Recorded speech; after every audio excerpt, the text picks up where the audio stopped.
Welcome to We Need Wrestling, everybody. I'm DJ. I already opened my beverages. My beverage is in a bottle, so I can't really do that. Yeah, what are you drinking? Some Mountain Dew, Major Melon. Say a couple of Heinies. No, man, I still do have Heinekens in my fridge that are extremely old, though. Weird. Feeney brought them over years ago, and just kind of left them. Why not? For the next time.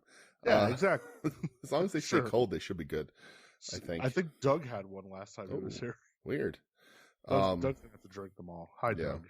Hi, Doug. No, I am. Hi, DJ. Brett, how are you, pal?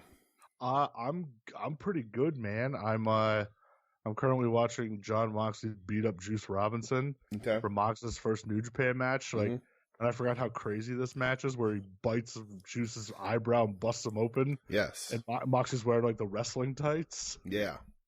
And man, I forgot how cool that was. Well, that's kind of like what the Chase AEW figure is now, right? Yeah, and I want it. Yeah. Good luck. Real bad, I know. What's up with you? Well, I'm currently double fisting a monster, ultra gold, and my third mint julep of the night. So if that tells you anything, it sure does. But not to get too elaborate, not to elaborate too far. I have some house guests this week, and these drinks are needed.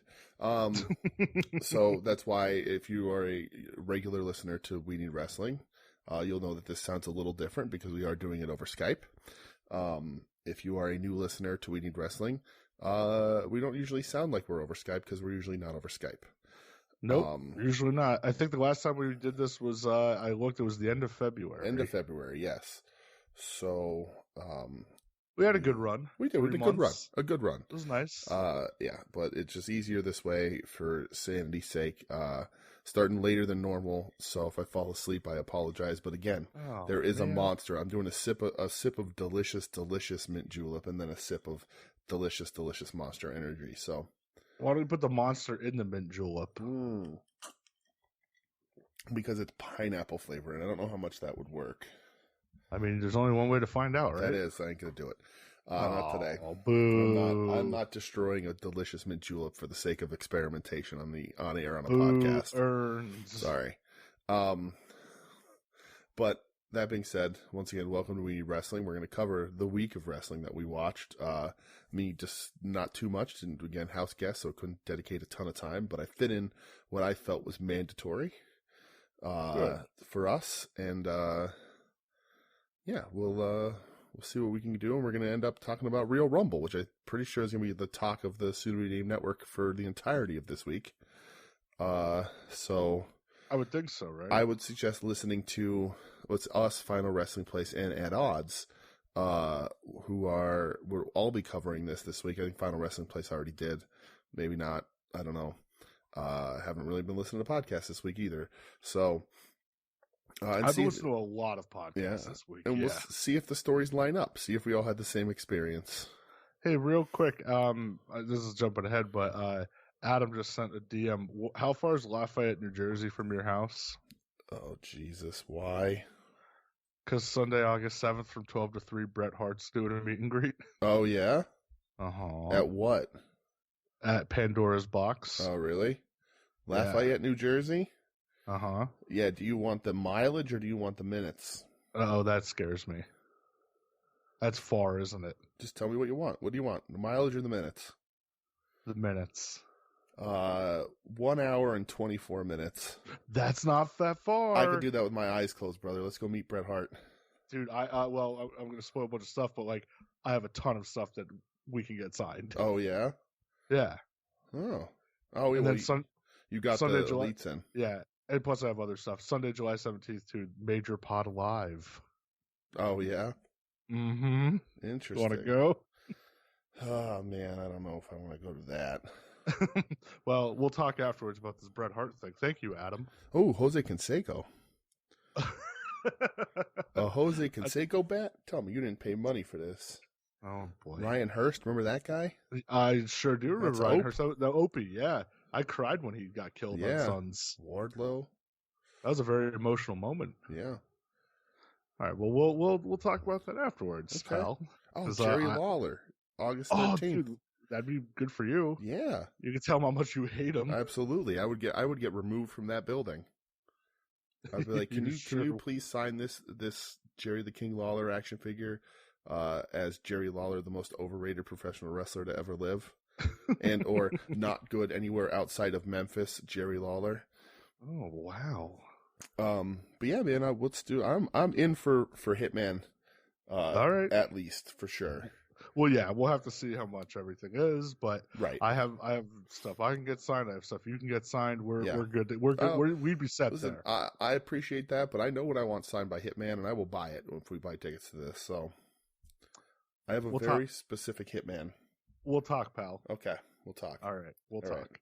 All right. Maybe on the show later on this show, we'll have a little bit of a talk about a signing of another soon-to-be-named network favorite and legend. That is true. Somebody who's very good. Mm-hmm. And I don't mean Avery good. I mean this person is very good. Very good. Yes. Not that Avery isn't very good, but he's not on this level of good. Nobody's on this level of good. Yeah, I don't want to, be punny. Ooh. So, I don't know. What do you want to get into this? Do you want to get more? You want to get more off your chest? No, I don't want to get any more off my chest. I will get everything off my chest next week. All right. When my house is empty and we're in person. Right. We'll save it for next week then. Yes, but let's get rocking and rolling on the wrestling. Let's talk some news. Yeah. You got it. I don't think I do. Before I get into all the big stuff this week, just a real quick note that November 20th, New Japan and Stardom are running a joint show together. I saw that. That's great. So I think that's pretty cool. Yeah. I hope that they run that on New Japan World or something. That'd be fun to watch. Mm-hmm. I mean, hey, Bushi Road, you own both, so might as well start incorporating the two. Right, absolutely. More, I should say, Yeah. I know Stardom, they've had a couple matches here and there, on Wrestle Kingdom, but hey, let's start incorporating some Joshi. I'm into that. Oh, really quick too, news, maybe yes or no, but as we record this with an hour left in the day, happy 6 or 9 day, Brett. Oh, well, happy 6 or 9 day to you, Mr. Representative of Taguchi USA. Tim Taylor at Not the Tool Man on Twitter from Final Wrestling Place, the homie, had message this morning, had a question for me as official representative of Taguchi USA. Is today a recognized holiday? And I reached out to the home office, and Taguchi himself says that June 9th is his day. Well, it's 6-9. It is written in stone now. So happy 6 or 9 day, Taguchi's day for everyone for another hour. How did you celebrate? I celebrated by drinking 3 mint juleps and not murdering anyone. I was gonna say, did you show anybody your ass? Always. Well, there you go. Yeah, that's the only way to celebrate. So I guess I also partook in a game of hide and seek with an 8-year-old. So. I had a good hiding spot, too. Okay, because I was about to be super confused. Yeah. My niece was over. I'm glad you said 8-year-old. Mm. All right, so I guess we'll talk about, the infirmary ward that is professional wrestling this week. Yes. So, a couple of, super, high-profile injuries. Mm-hmm. I mean, I'll just, whatever, Broski, Matt Cardona, tore his bicep on a GCW show. Yes. So he had surgery, I think, Tuesday. So that he's easily looking at 6 or 7 months. Yeah. Right. Sucks for him. That he's been on a hellacious indie run. Been on a great run. Torn bicep. That sucks. I did see he said that he's already got the leather jacket and denim vest ordered. I saw that too. But it would have to be leather chaps with denim shorts because he's going to have to do lower body only. You know what? Smart. I like that. It's the opposite. He's going to, going to come back as quadruple broski. Right, exactly. That's what I need in my life. The lower half. His thighs are going to rub together and cause fires. So then another injury that came out after Rampage last week was Bryan Danielson has a concussion. Oh, he has a concussion? Yeah, so he had to pull out of, I think it was some convention last week, this past weekend, because he couldn't fly. Because, you have a concussion, you can't fly. Right, that stinks, because that's one of the things that ended his career last time. Yeah, so that's scary. They said that's a thing where he's probably going to be out a week or two. Okay. Just to kind of make sure everything's all right. Yeah. So that's another big blow, especially so that's why he wasn't on Dynamite last week. My conclusion was that he was in Japan for the Best of the Super Junior final to confront somebody. Not the case. Not the case. Yeah, so that's sad. That's scary. I hope he does. Oh, I mean, I hope everyone mentioned in this segment, the infirmary is okay, but that's a scary one because that is what put him on the shelf for how long? Yeah.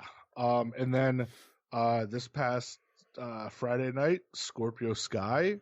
Apparently, he injured himself during the match he had with Dante Martin on Rampage, which was a pretty good match. And you could tell when he got hurt, like he just started limping and grabbing his leg. And he tweeted out the next day, like he had a bad leg going into it, and like first move of the match, he felt like his leg just give out. Yeah. So I remember reading that he was like banged up, but like not injured yet, and looks like he got all the way. Yeah, so that's another one, which I think what I've prognosticated to you that I want to happen with that TNT title is that's going a big old happen. word. Yeah, no, I'm proud of myself for that. Thank you, Brett. Proud of you too. I think that's going to happen. More on that later. Okay. Then, if you pay attention to the World Wrestling Entertainment on Saturday, some rumors started coming out that Cody Rhodes is injured. Yes. He didn't work the house show that night. Right. They said, okay, maybe he's just taking a break because of Hell in a Cell on Sunday. Right. It's a big grueling match. Yeah. No, Cody completely tore his pectoral tendon off the bone. Yeah. And then decided to be an absolute psychopath. Yes. And wrestle like a 22-minute Hell in a Cell match against Seth Rollins on Sunday. Yeah. With a torn pectoral. So, dude, when you didn't go back and watch it at all? I didn't. I wanted to, but again, not in the cards this week. I saw the clips. I saw him taking off the jacket. Everybody's talking about that match like it's crazy. A lot of people talking, like trying to be, I don't want to say safety police, but like, how did he get cleared and this and that? And it's one of those injuries that you literally can't make any worse. Yeah. So like, if you can deal with the excruciating pain and lack of movement, you can do it. Yeah, it's I've been seeing like so many takes about it this week, and I could see it from both sides of it. I mean, like, dude, when he took that jacket off and you saw his chest and just like insane how purple it was, like the crowd literally just came to like a silent hush. Yeah. They were like, all right, this is kind of uncomfortable. Yeah. And I mean, wrestling that long with it's just like, hats off to the dude. I mean, tough as nails. Like, absolutely. We'll never question that dude's toughness ever. Yeah. Some people said they feel like it set a bad precedent. That moving forward, people are going to be like, well, Cody could work through a torn pectoral. Why can't you work towards whatever or work through whatever you have? Which I don't know. Maybe that might happen. I don't know. Yeah. Cody kind of came out and said like nobody pressured him into doing the match. It was completely his decision. Right. And I agree. Torn pectoral, like you can't do any further harm. It's just right. It's how much pain you can tolerate. If I wanted to be conspiracy theory like, I could say it's awful interesting that Punk goes out hurt. And they said, we'll talk about this a little bit later, but they said lower leg. So maybe tibia, fibia, I don't know. But that like Cody, like a few days later works through a match hurt, whereas the champion of the company that he's a little bitter about didn't. I'm not saying that's what it is because that's conspiracy theory nuts, but if you wanted to, you can make that work in a bunch of articles or on the power of Twitter. Are you a guy that's just asking questions? I'm just asking questions. But I agree with you about Cody. Like, I cannot question his toughness. That is a tough as nails fucking thing to do. How was the match? You know what, dude? For what it was pretty good. I mean, dude, Seth coming out dressed as with the polka dots was like yeah, icing on the cake. You're talking about Seth Franklin Rollins, right? Yes, old Seth Franklin Rollins himself. Right. I saw he changed his Twitter name to that. Yes. Too. Yeah. But you know what, dude? Again, like we'll never ever question Cody's heart or his toughness because it's kind of an insane thing to do. Absolutely. But yeah, I mean, listen, it's a Hell in a Cell. It's not what Hell in a Cell used to be, obviously. Mm-hmm. You know, but I guess for what it was, man, it was just kind of one of those. Like it could have been an absolute stinker, and they would have been done in like 3 minutes, and I still would have been in awe of like Cody worked through that. It was like insanely gross. Right. It's cool of him, and it's interesting. Like maybe it's personal growth, or you know, I can give Cody a lot of shit, but like it's interesting for Cody to see a dude who had this injury, obviously consulted with people, was told that he couldn't make it any worse, and was like, well, we have a story we can finish here, whether it be shortened or not. We have a story we can tell. I can do it to get us to that point so that your entire TV is not hung up, because Roman isn't showing up to these fucking things. Orton's off TV. Like there's taking some hits. So like to be a dude that's like, I'll get us where as a storyline in a company we need to be, and then I'm gone for 6 months. That's, you know, it's a very old school thing to do. It sure is, and yeah, I mean that's another one. He had surgery, I think, today. Yep. He's going to be. That's like a 6 or 7 month recovery. Yep. Just like, oh my god, crazy. And then we were at the Real Rumble Friday night, and before the movie started after the wrestling, I looked at my Twitter and I saw a tweet from one Mr. CM Punk saying, you know, I'll be on Rampage tonight addressing the AEW title, and we all were like, uh-oh, what happened? Right. You know, we all kind of started thinking like, okay, he's hurt. He's got to be hurt. And, you know, we're like, okay, he was grabbing his foot a bit like during that match on Dynamite a couple days prior. And we're like, oh, you know, who knows what it could be, though. Right. But you know the language, right? Like, you know. Of course. You know the language. You're 100% right in saying that. We all sort of knew. We didn't know the extent of it, but, like, the language is there to know that the title is getting relinquished or whatever. We knew, we had a general idea what was coming just based on the way he tweeted that out. Yeah. So during the Wrestler you and I were watching on Friday night at the Mahoning Drive-In, right. Yes.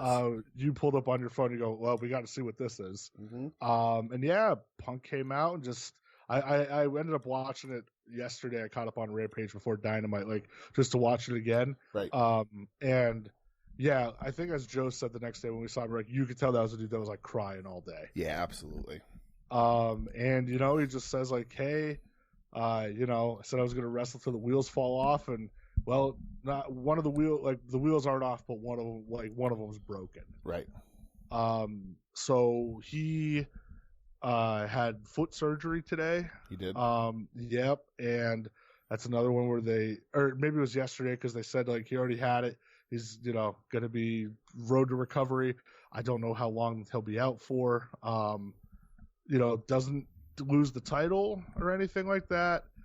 Tony Khan doesn't strip him with the title. He's just going to, you know, recover, and then an interim title is going to be crowned at Forbidden Door. But yeah, talk about terrible timing. Yeah, and that's an interesting thing because, you know, we talked about this while we were there, but like stripping the title has become commonplace, right? But like when we were talking about it, we talked about like UFC doesn't do that. If you win a title and you're hurt, they make an interim champion, unless unless it's career ender or whatever, you know. But like if you're hurt, you need surgery or time off for whatever reason until you're medically cleared, they come up with an interim champ. And wrestling a lot of times tries to take things from UFC. And most of it doesn't work. Yeah. But this does. I have no problems with this because it builds a storyline within itself organically. Agreed. And then when Punk is back and healthy, you can then just do whatever you were doing. You don't have to move his storylines over to somebody else. You don't have to, you know, any of that sort of stuff. You don't have to have somebody hold the title for a few months and then Punk win it back and then Punk is 2-time, you know, AEW champ or any of that. You do it this way. There's a storyline building behind the scenes the whole time. You get stuff on TV with the champion, and you get a good match afterwards. Yeah, I agree. I know some people were kind of like, he's not the champ. He can't defend the title. Like, take it off of him. But yeah, you don't need to. I'm with you, especially because I don't know how long he'll be out. Right. If he's out 3-4 months, like, hey, no need to take the title off of him. Yeah, I agree. But yeah, that was like a real bummer. And, people watching film and everything like that, they think he did it when he dove into the crowd on Dynamite on Wednesday. Because after he did the stage dive, he got back up on the ramp when he was waiting for FTR to come out. He started grabbing at his foot. Right. Man, just like what, an awful murderer's row of a week for injuries in wrestling. Oh, it's crazy. Like we were talking about it the other day, like Roman's slowing down. Now apparently he's not going to be doing Money in the Bank either. Yeah. You have both your main titles tied up with him, and they're not getting defended for like 3 months now. Like, boy, you kind of painted yourself into a corner a bit there, I think. Yeah, it's, what are they going to change? You know what I mean? Because, like, and, you can't have, like, a secondary feud now, like Cody and Rollins to carry you, because, right. I mean, Cody's out now. It's... Right. And it's tough. The top of their roster is thin. And, it's sort of you live by the sword, die by the sword of not elevating any younger talent. So, like, Cody comes in this company and is immediately put on the posters and is your number 2 or, number 1, number 2 babyface. He goes out. Well, everybody gets to slide up, but, like, who's there? It's interesting. Yeah, dude, I don't know. It's, boy, what a mess. What a mess of a week for injuries. Right. I mean, obviously, I hope everybody heals up. I hope everybody's back in record time, because all those dudes are pretty big names and pretty big prominent positions. And it is a thing, and it's a problem with wrestling for a very long time, but these are the risks you take when the top of your card is filled with guys who are in their mid to late 30s through early to late 40s. Sure. Shit happens. Your body, you got a bump card. And I'm not saying these guys are done. They'll be back. They'll be fine.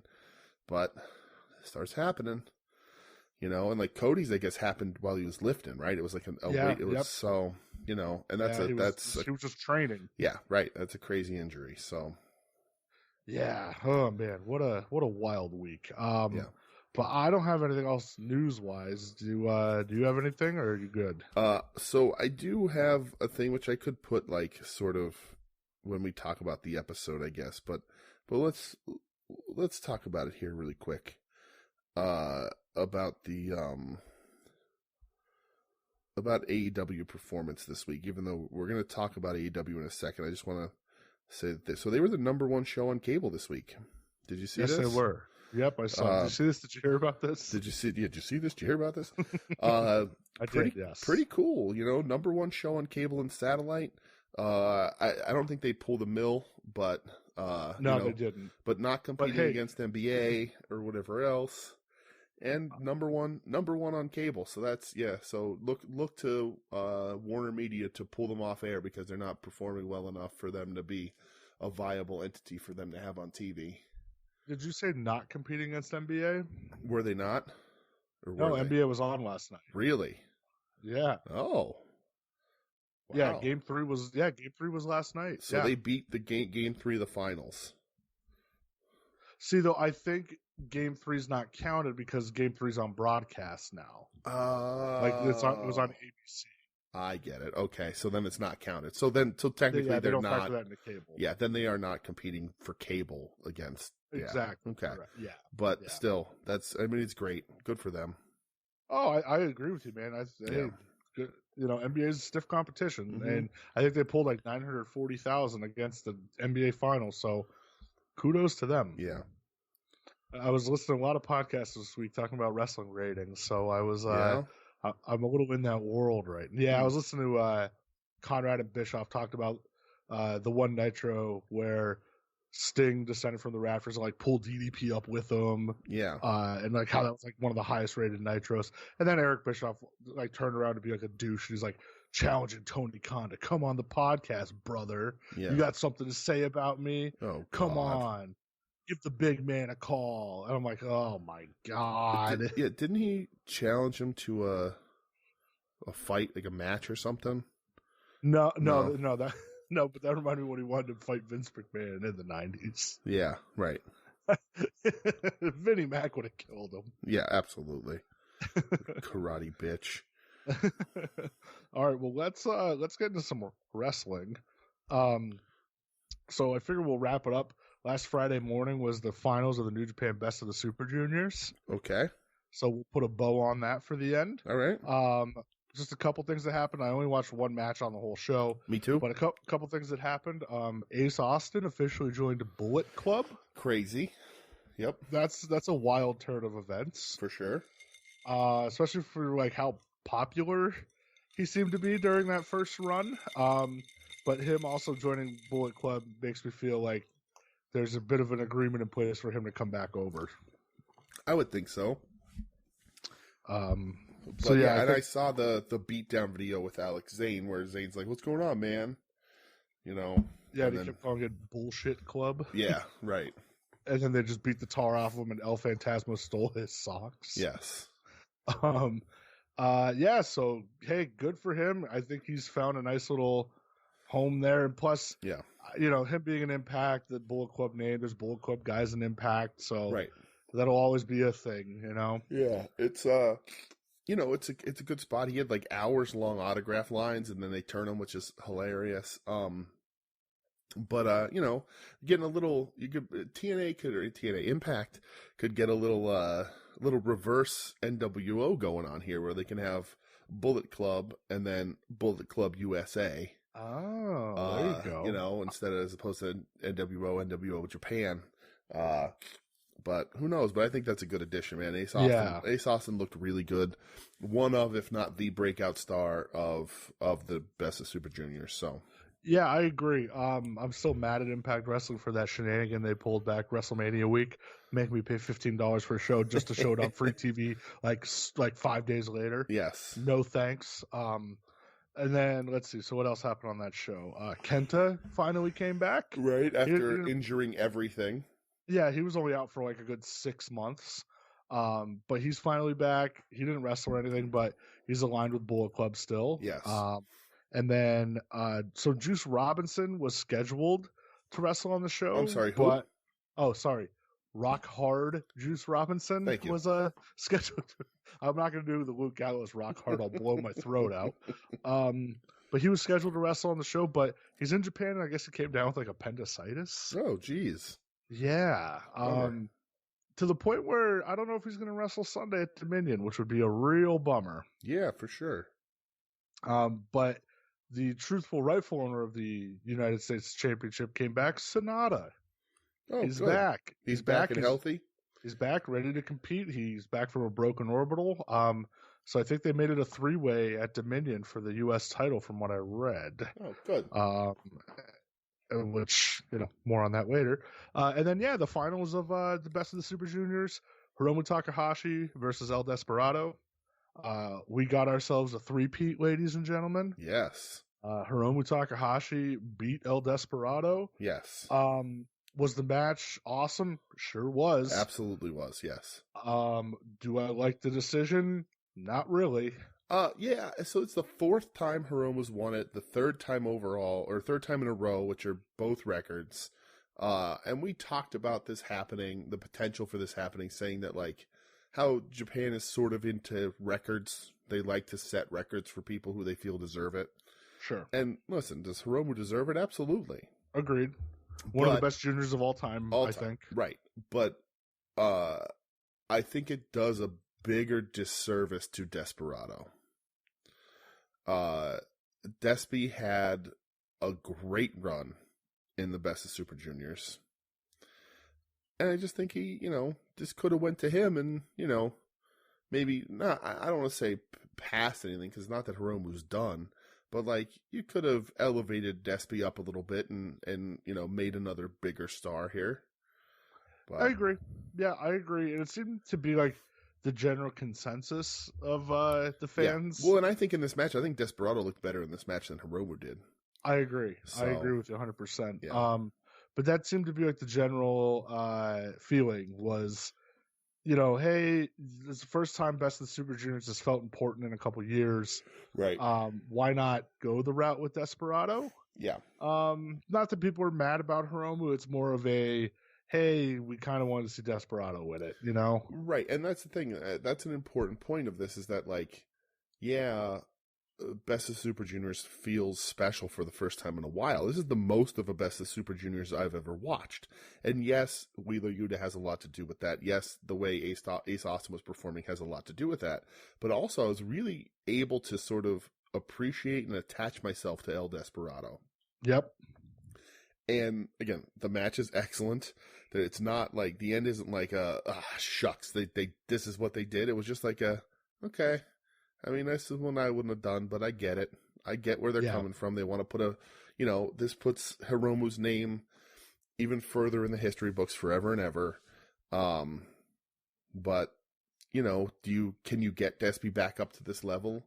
Because this is the second time he's lost the Best of the Super Juniors final to Hiromu. Yeah, it is. So, is it believable next year to get Desperado back up to that level to get a win? Or do you just hope that there's enough coming off of his great performances that he's already elevated? I don't know. Interesting choice. New Japan is still trying to work out and straighten out some of their suspect booking over the last 2 or 3 years. So, yeah, I agree with you on that. But overall, Best of the Super Juniors, I had a blast watching the tournament. Yeah, ton of fun. Gave us a lot of good wrestling over the last couple weeks. So I'll never complain about that. That's for sure. If you give me like 2 or 3 El Lindaman matches a week to watch, I'm not going to complain. Yeah. Oh, the old Lindaman. Listen, he didn't win, but that doesn't mean that Lindamanimania isn't still running wild. You know what I mean? It'll forever run wild in our hearts. That's for sure. Yeah. And plus, Taguchi put his asshole on just about every single person he wrestled in this tournament. So everybody got a taste, baby. On the road to wrestling, on the road to wrestling Orange Cassidy at Forbidden Door. What? Hey, speak it into existence. That's what I would say. That's right. So I did watch 2 matches from Hell in a Cell. Okay. One we already talked about with Cody and Seth, just because I wanted to see the spectacle. Okay. And then the other match I watched was it opened the show, thank God. Triple threat of Bianca Belair versus Becky Lynch versus Asuka. Okay. They're opening the show with this now, huh? Yeah. Okay. I saw that on the card, and I go, you know what? I like all 3 of them. I'm definitely going to watch that. Sure. And it did not disappoint, man. It was awesome. Yeah, good. Asuka is still like the coolest, and I love her so much. Becky Lynch is like top of the game still. Bianca Belair is an absolute star. The 3 of them, they killed it. Great chemistry. It was so much fun. There was a part of the match where Asuka looked like she was just throwing rapid fire spinning back fists at Becky Lynch. Nice. It was awesome. They messed up Asuka's name on that same spot where they put Seth Franklin Rollins too. Oh, what'd they put Asuka's name as? Ashule, Ashule. It was Bianca Belair versus Ashule versus Becky Lynch. Oh, well, that's fun. This was for the WWE Sunday Stunner at the Hard Rock Live at the ETES Arena in Atlantic City. Oh boy. They advertised Bianca Belair versus Ashule versus Becky Lynch, Cody Rhodes versus Seth Franklin Rollins, and the Usos versus the New Day for August 14th. Oh, well, that's fun. Ashule, my favorite wrestler. Yes. But yeah, it was a lot of fun. I thought it was a really good match. I thought they kind of tore it down a bit. Yeah. And made me happy to watch like women's wrestling that was, very good. Ooh. That's a shoot. As opposed to some other things. Shooting, brother. So I guess we'll get right into AEW Rampage. Yes. Rampage. You had the Young Bucks and the Lucha Brothers kicking off the show. Mm-hmm. It was wild, straight up. It was pretty wild, not gonna lie. Insane pace of this match. There was no rest holds, brother.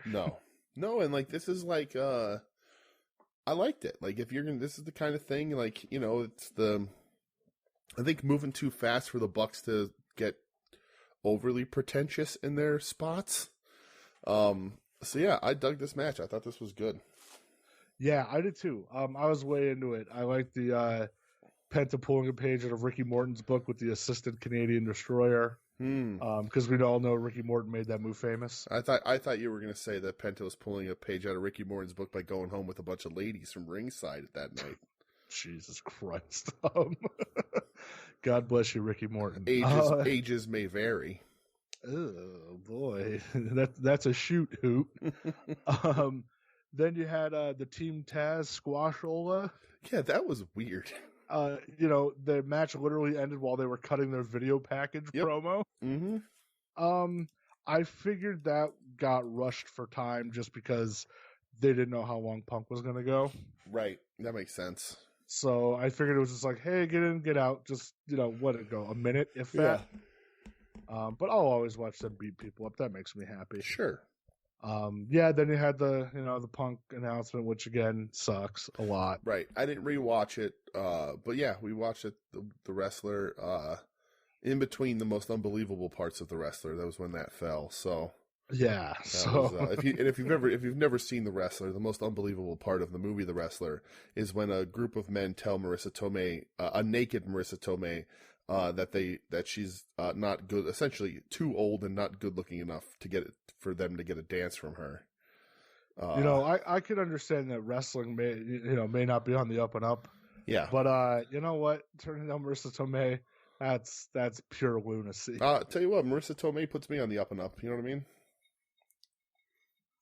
No, what do you mean? You know what I mean. No, explain. I mean that it makes me very happy. It works like it increases serotonin levels in my brain, and it makes me happy. We'll go with that. Thank you. Things that make me. I've been drinking. Things that make me happy. The next match: Athena versus Kiara Hogan. Oh, Kiara Hogan. Yeah, she got a couple assets there. You know what I mean? Oh my God. You're going to start a grease shelf now, aren't you? Going to need more than a shelf, partner. Oh, Jesus. I thought Athena looked really good in this. Yeah, it's good to have her back, man. Remember how good she was when NXT's women's division was the best wrestling division on the planet? I sure do. And she was laying her shit in. Certainly was. She hit the O face. They are going to call it the O face. Did they call it that on commentary? They did. Yep. Okay. I'll recall it that. All right. So that's what we're going with. All right. Why not? And then it's super impressive. I love it. Oh, I love it too. Kiara Hogan a little bit like, I don't know. Still, I feel it gets lost a little bit. Yeah, but I mean it was serviceable, Yeah, there's a perfectly fine TV match. There's a reason why she's just a hench person for a star. Like that's a good spot for her, Yeah. So every week I see them, I enjoy the baddies with Jade a little more. Like I like what they're forming with them, and how it evolves. So I also enjoy the baddies for all the right reasons. Yes. And then main event was Scorpio Sky beating Dante Martin. Again, I didn't really pay too much attention to the match just because I knew Scorp was kind of injured. Yeah. But yeah, that was your quick hour of Rampage. It was a quick hour of Rampage. Yeah, and it was good. I think the opener stole the show and 100% set a pace that perhaps the rest of the show could not match, which for us to say that about a Young Bucks match is something special. While I was watching it, I was thinking, boy, this is a Bucks match that I enjoy. Yeah. And then I thought about their match against the Hardys at the pay-per-view, and I'm like, man, that's the one that I absolutely hated. Yes. Well, good news, Brett. Boy, are they polarizing. Well, yeah. More on this, because now we're going to get into Dynamite. So we kicked it off with the Battle Royal. There was a bit of confusion after the Punk announcement. Right. So on Saturday, Tony because Khan of Chris Jericho. Can we just blame Jericho? For just being loaded on commentary and yelling whatever he wants. I'll blame him for a lot of things. Okay. So I think they announced. Oh boy, I knew where that's going. Yeah. Yep. Yep. Getting some primetime TV coverage, you know what I mean? Sure is. So they announced Saturday, they put out the statement that on Dynamite, it's going to open up with a battle royal. The winner of that battle royal would go on to face Jon Moxley in the main event of Dynamite. Whoever wins that match will go on to the main event of Forbidden Door for the interim AEW Heavyweight Championship. Yes. So there it is, laid out Thursday. Right. Because New Japan is running. There's some confusion. Right, and New Japan's running a same thing, Tanahashi versus Hiroki Goto. Yeah. So this Sunday at Dominion, it's going to be Hiroshi Tanahashi versus Hiroki Goto. The winner of that will face the winner of on the AEW side of things. Yes. We'll say for now. Yes. So Battle Royal happens. Mm-hmm. I thought it was pretty good. Yuta coming back was awesome. Mm-hmm. At the end, got down to Kyle O'Reilly versus Wheeler Yuta. Yeah. I was like, I'm thinking, man, please go with Yuta. That'd be so cool. Yeah. But no, I mean, Kyle O'Reilly got the win. Right. I think it's deserved. Kyle O'Reilly, and they explained it in a promo backstage, like he's been on a tear lately, which he really is true. Has. Yeah, I think they're positioning him to be a main player in Ring of Honor. Ooh, I didn't even think about that. Yeah. I like that. I think they're trying to beef him up in singles on TV now so that he can be Cole's heaters on AEW, but a singles run, maybe even at the top of Ring of Honor when it comes back. Did Kyle O'Reilly have the Ring of Honor title? I think he did. Did he? I don't know. Yeah, I'm pretty sure he had it before. Yeah. But I like that idea. Swerve during the match, eliminating Keith Lee. Swerve heel turning already. I like it. Me too. I'm into it. I like it, and I think that you put the TNT strap on him as soon as you can. And I know that there's other plans that we'll talk about in a bit, but you cannot keep Swerve not strapped up for long. Man, it's tough because I feel like now if him and Keith Lee are going to feud, yeah, I don't know if you could put some henchmen with Swerve a bit. Okay. Because you can get some mileage out of Swerve and Keith Lee. That's for sure. What's Cousin Tahuti doing? Well, okay.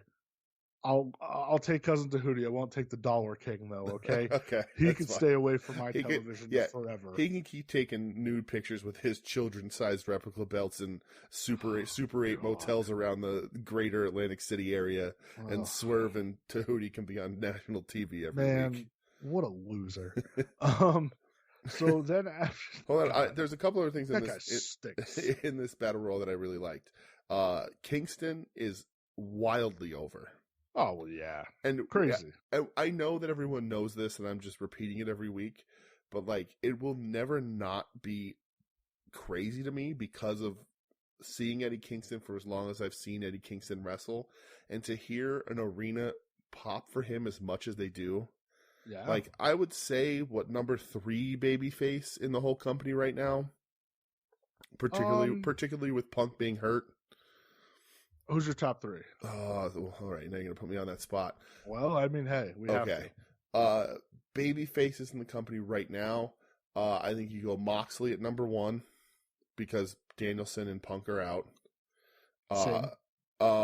Number 2 is probably Hangman. Okay. And I would put Eddie number 3. I think if Danielson comes back, there would be a good fight between the two of them to see who's the bigger babyface with the fans. My 1, 2, and 3 are the same, except Moxley 1, Kingston 2, Hangman 3. Okay. That's where I'm at with things. All right. But you can't go wrong with any of those guys, that's for sure. Yeah.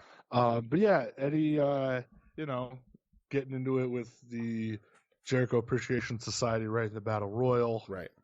That was fun. Yeah. Eddie wearing the red I thought was really cool.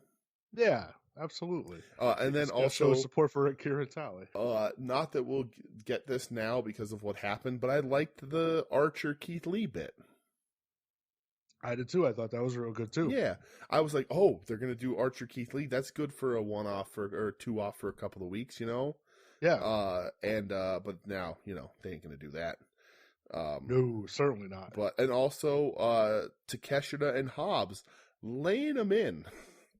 Dude, I said last night I wish that they would have let Eddie and Takeshita in the middle of the ring and everybody get out of the way. For sure. But yeah, those two really laying it in on each other. You know what would be interesting?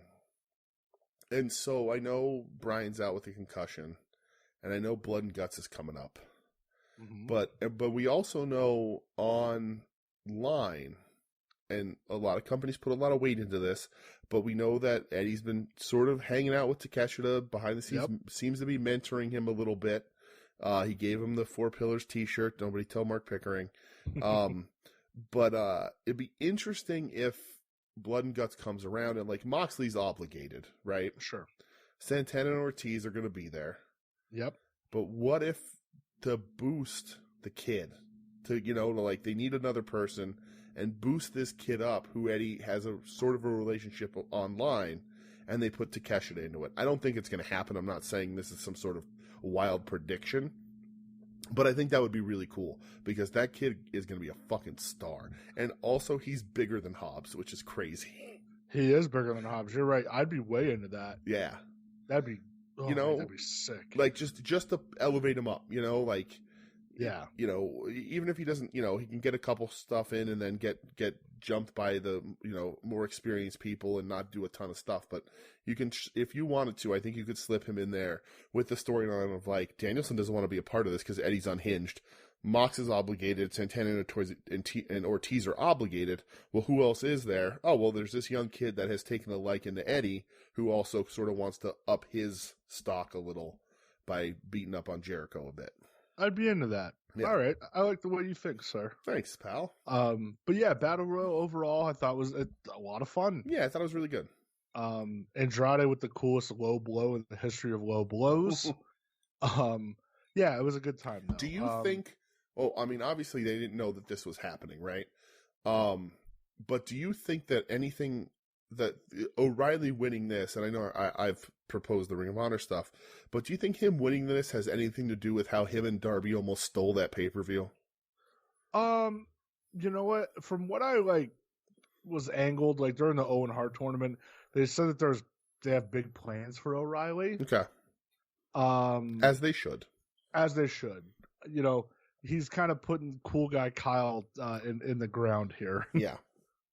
So that's what we like to see. Yes. No camping trips to the middle of nowhere with a Beverly brother. Yeah, with a Cro-Magnon. Yeah, I guess a Beverly son, but whatever. Ugh. A Beverly nephew, whatever. So after they announce a new title, yes. DJ, well, we're told that Punk's surgery went well. So yes. Rest up, pal. Yeah. Rest up, Charles. We need you, Phil. Yeah. So they announced a new title, the All Atlantic Championship. Yes. They announced a tournament for it. Everybody in the bracket is all from outside the United States. Yeah. I feel like most of the reaction to this online was negative.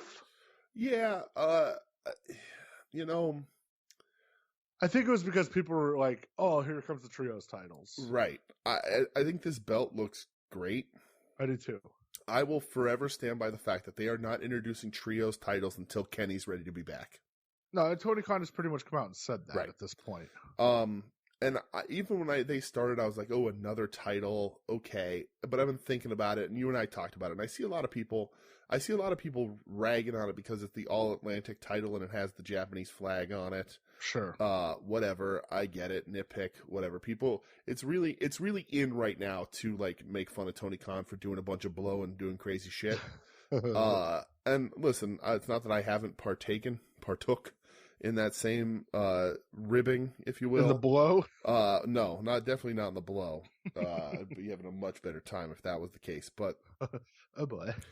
When they showed that this was for international stars, that's sort of where they're going with it. The bracket is they emphasize the origin country of the people in the tournament. Yep. I thought that was cool. And like I said to you via text, this could be their Intercontinental Championship, and the TNT and TBS titles will be the TV titles. Yeah. Like they should be. I agree. You know what, man? We came up in the era where it was okay, WWF, you had the WWF title, Yes, the Intercontinental title, the European title, the hardcore title, right. the tag titles. Like, there's really not that much different. Well, I mean, here's the thing that I was thinking about too with this is that Tony Khan is a money mark, absolutely, right? And he comes from an era of wrestling that we're very familiar with. And I think Adam brought it up last week on At Odds. We've brought it up on here a whole bunch. This style of wrestling is new to a lot of this audience because WWE has been around for 20 some years by themselves, right? Sure.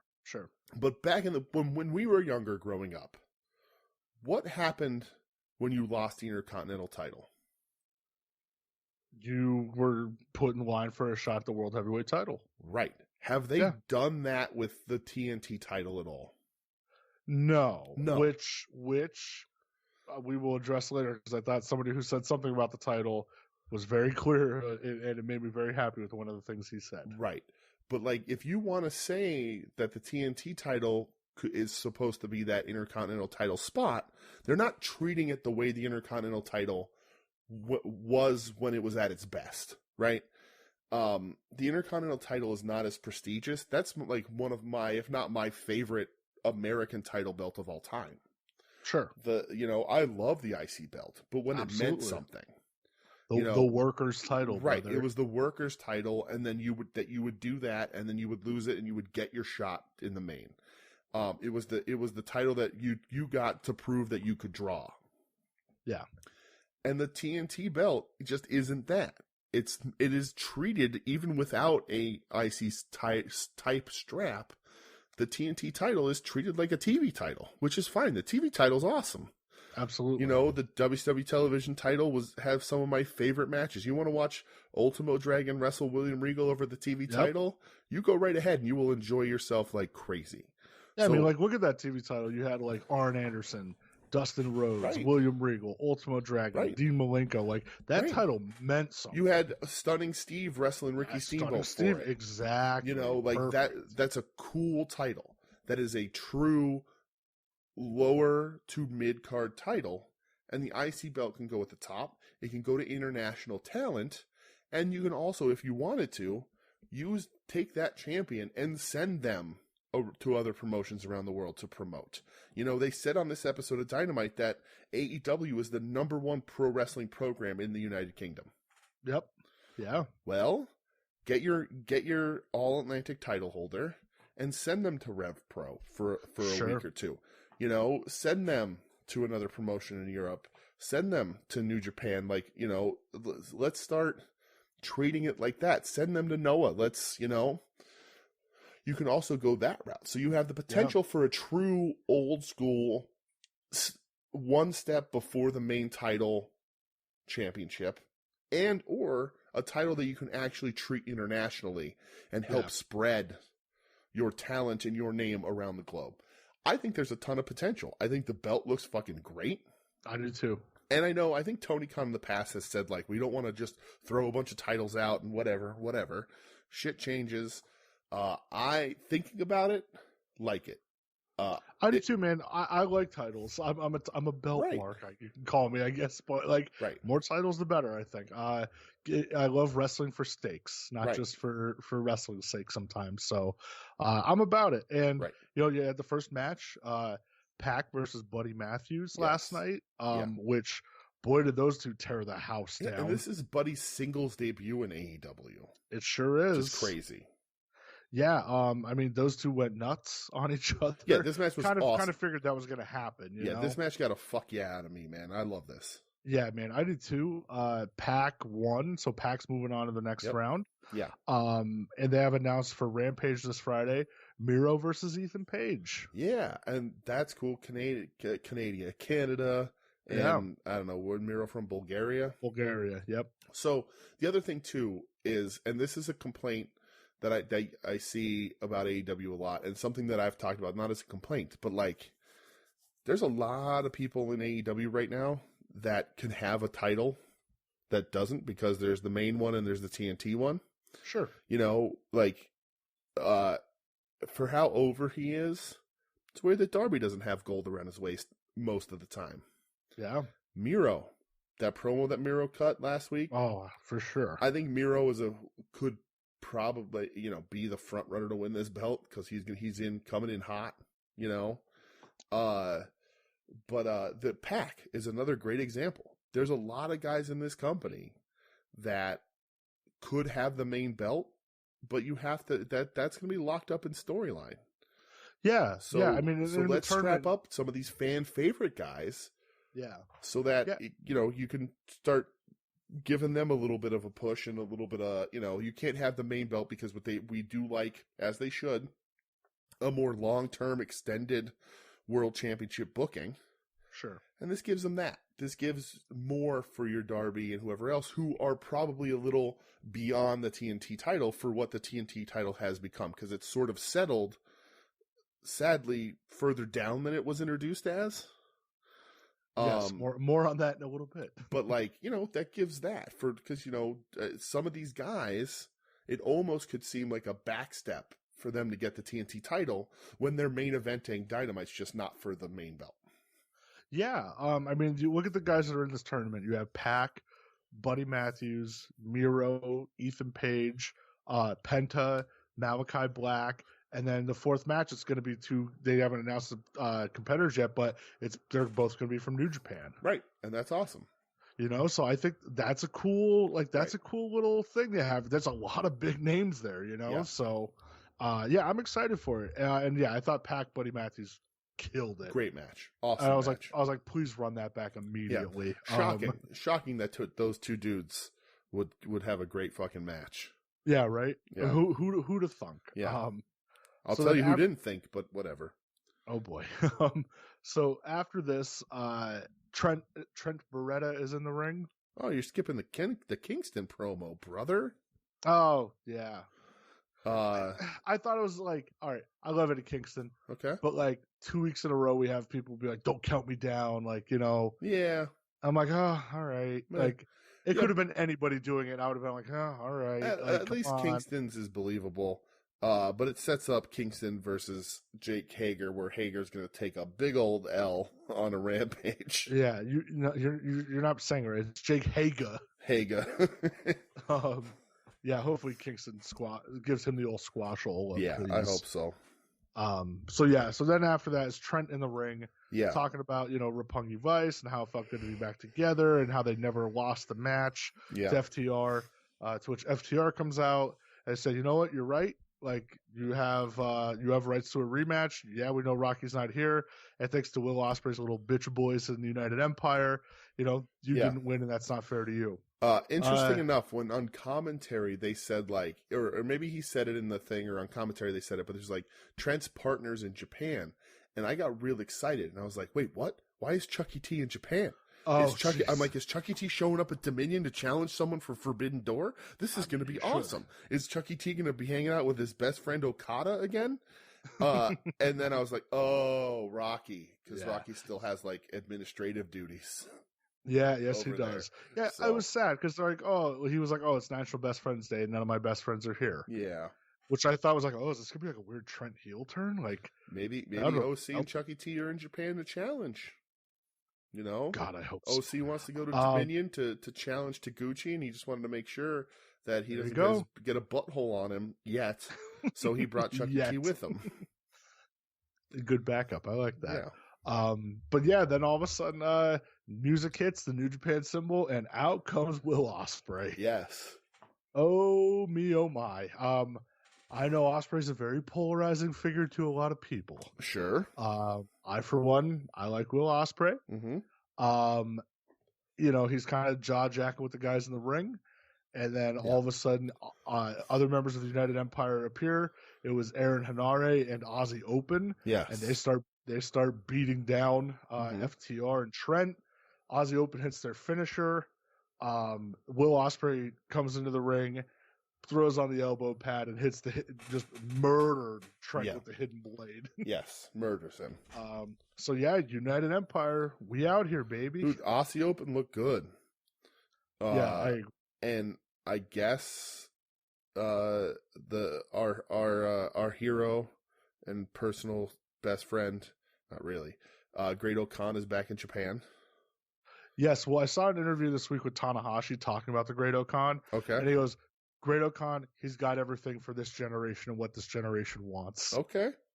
I was like, oh, and I'm like, okay, so he's definitely seen his Twitter activity. Yeah, definitely. But yeah, so that'll set up a match that's happening tomorrow night of FTR and Trent versus Ospreay and Aussie Open. Yes. I'm fine with that. Absolutely. I thought that was a cool moment to have that happen and Ospreay show up on TV. Right. So do you think that becomes at Forbidden Door, we get Trent Ospreay? Or do you think we get what do we do? Like, where, this has to shake out somewhere. Conceivably Trent and Rocky versus, somebody at Forbidden Door. I don't know. Yeah. Do you do 4-on-4? Do you do Trent? Do you do Roppongi, Vice, and FTR versus these four versus Ospreay, Hinare, and Aussie Open? Or do you do them versus O'Khan and Jeff Cobb and Aussie Open versus those four? Yeah, I don't know, because I don't know what you're going to have Ospreay do. Right. Because I feel like a 4-man, like a 6-man or an 8-man is like not that big of a deal for Ospreay. Right. Yeah. He's like a guy where I feel like, you kind of have to have him in a singles match. Yeah, I agree. But I don't know. Who knows? I know he's talked about like Forbidden Door. And he goes, sure, like it'd be cool to like wrestle Punk and Danielson. He goes, but he goes, give me Jungle Boy for 10 minutes and let us tear it up. Yeah. He said, give me Darby Allin for 10 minutes and watch what we can do. Yeah. So he's been kind of angling to like face like some of the homegrown guys in AEW, which I think that's pretty cool. Yeah, there's rumors that Orange Cassidy's going to have a presence, and while I like to tease that it's going to be him Taguchi, let me just say I wouldn't mind watching Orange Cassidy versus Will Ospreay. I'll tell you that right now. Yeah, I'm with that, man. So next up was the Hangman, Adam Page. Mm-hmm. His first appearance since losing the belt. Yes. Going up against one Mr. David Finlay. What a shame. Dude, so at first I was real like, David Finlay. Yeah. But then I saw Cameron Grimes looking motherfucker. But then I saw the picture backstage before the show of William Regal, David Finlay, and Dean Malenko. Yes. And that made me real happy. Right. David Finlay, son of legendary wrestler Fit Finlay. Yes. The man with one of the greatest entrance jackets in the history of professional wrestling. If you don't know it, look it up. The Belfast Brawler. Hornswoggle's adopted father. Not his real father. Who's who, in your opinion, who's the better second generation David? Finlay or San Martino? I knew you were going to. That is never. I will never answer that as David San Martino. David San Martino. Never will I say David San Martino. David Finlay. Never. All right. Never, ever. I'll tell you what, man. I thought Finlay looked really good in the match. Yeah. Yeah, it was a good match for sure. Maybe it's because my expectations were kind of low because I'm not really like a David Finlay guy. I always thought Juice Robinson carried that tag team tenfold. I'm sorry, who? Oh, sorry, Rock Hard Juice Robinson. Thank you. Well, I mean, this was Fundertaker Juice Robinson. That's true. It was at that time. It was Fundertaker.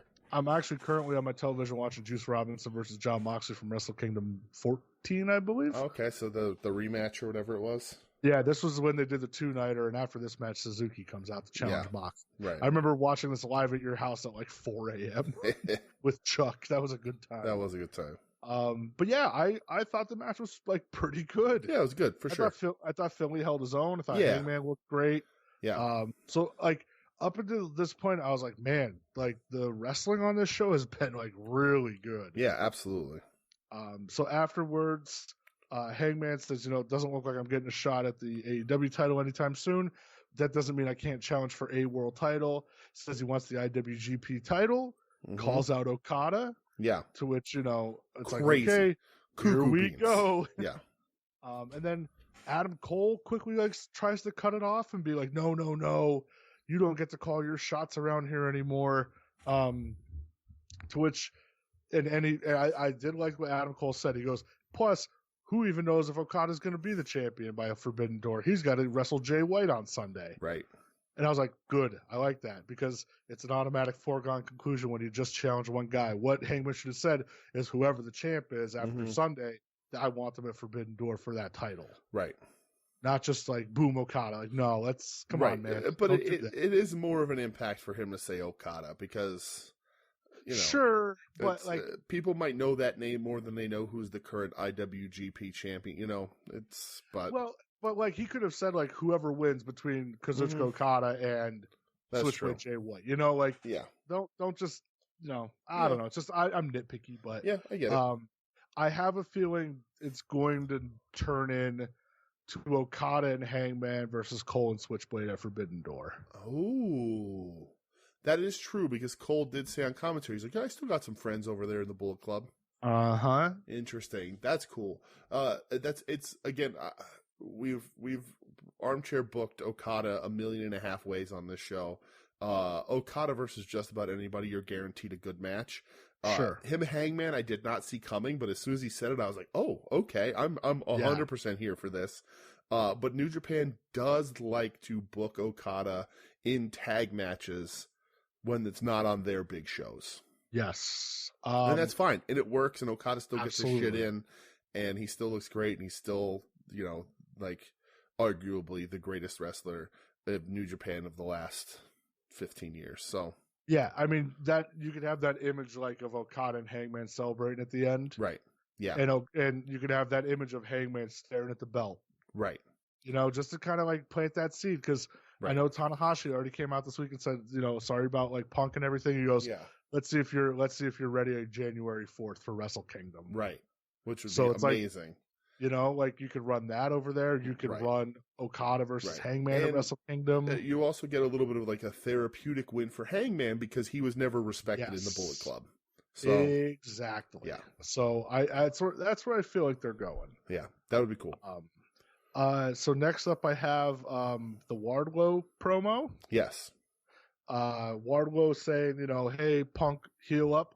Anybody who holds that belt, like you're our champion. I'm not fighting over an interim title. Yeah, and said he requested specifically to be out of the Battle Royal. Yeah, because he wants to face Punk for that belt. Right. Which, again, a lot of people are like, oh, what's he doing? Why doesn't he just win the belt so then he can guarantee a shot? Mm-hmm. I don't know. It's weird. Hold on. I have to cough real quick. Don't mind me. Sorry, I had something in my throat. Let me take a sip of my Mountain Dew Major Melon. A sponsor of the soon we named it. I don't know. Not really. I wish it was. Yeah. So Wardlow talks about that, tells Punk to heal up, but he says, you know what though?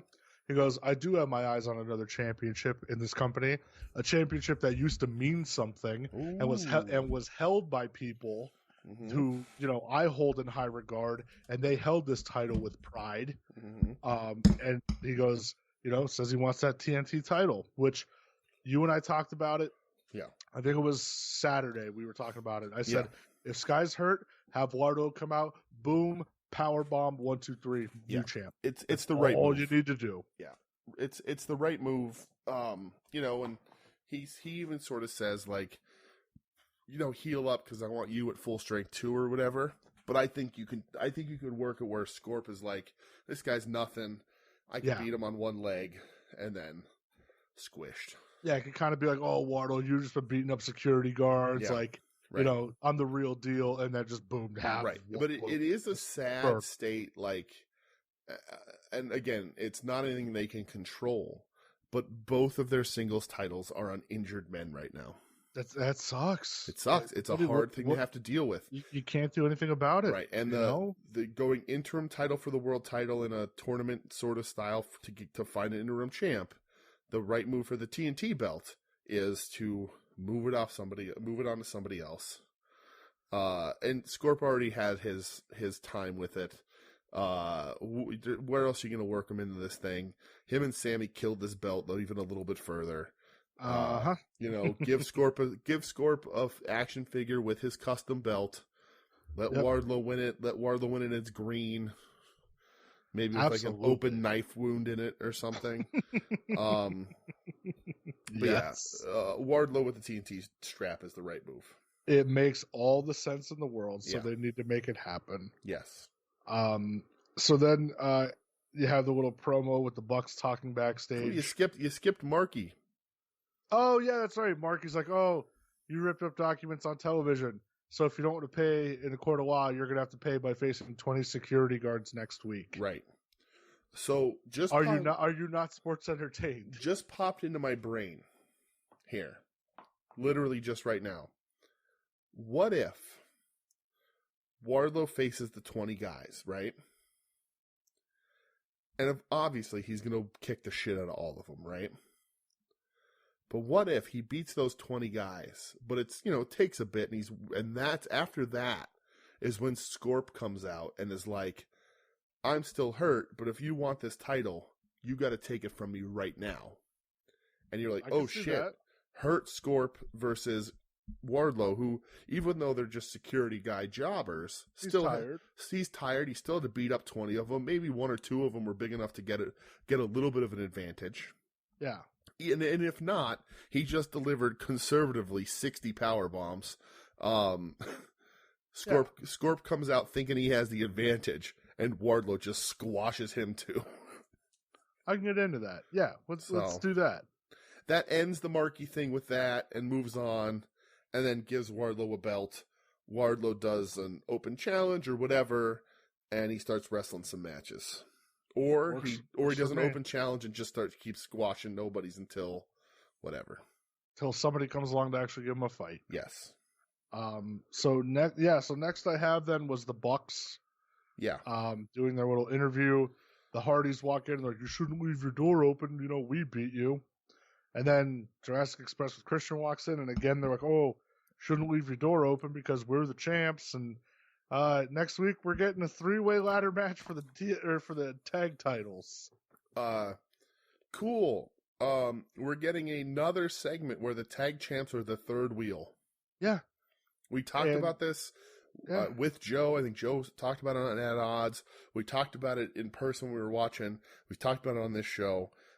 The Swerve and Keith Lee and Team Taz with Jurassic Express was Jurassic Express thrown into the feud that Swerve and Lee and Team Taz were having. And now the Bucks and the Hardys are having a feud that they did on the pay-per-view. They're trying to figure all that out. And now they're throwing Jurassic Express into that feud too. Yep. That's how little they matter as champions. Yeah. You wonder, is this where Christian's going to turn on Jungle Boy? Who knows? Who knows? But I was just like, oh, cool. Let's throw an openly banged up Jeff Hardy into a ladder match. Right. Why not? Sure. Yeah.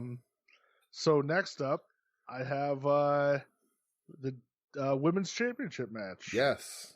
The very random women's championship match. Yeah, this was like, I was watching this late, and I texted you when this happened. When they announced this during the Battle Royal, I was like, Marina Shafir is the best they can muster up to face Thunder Rosa for the title?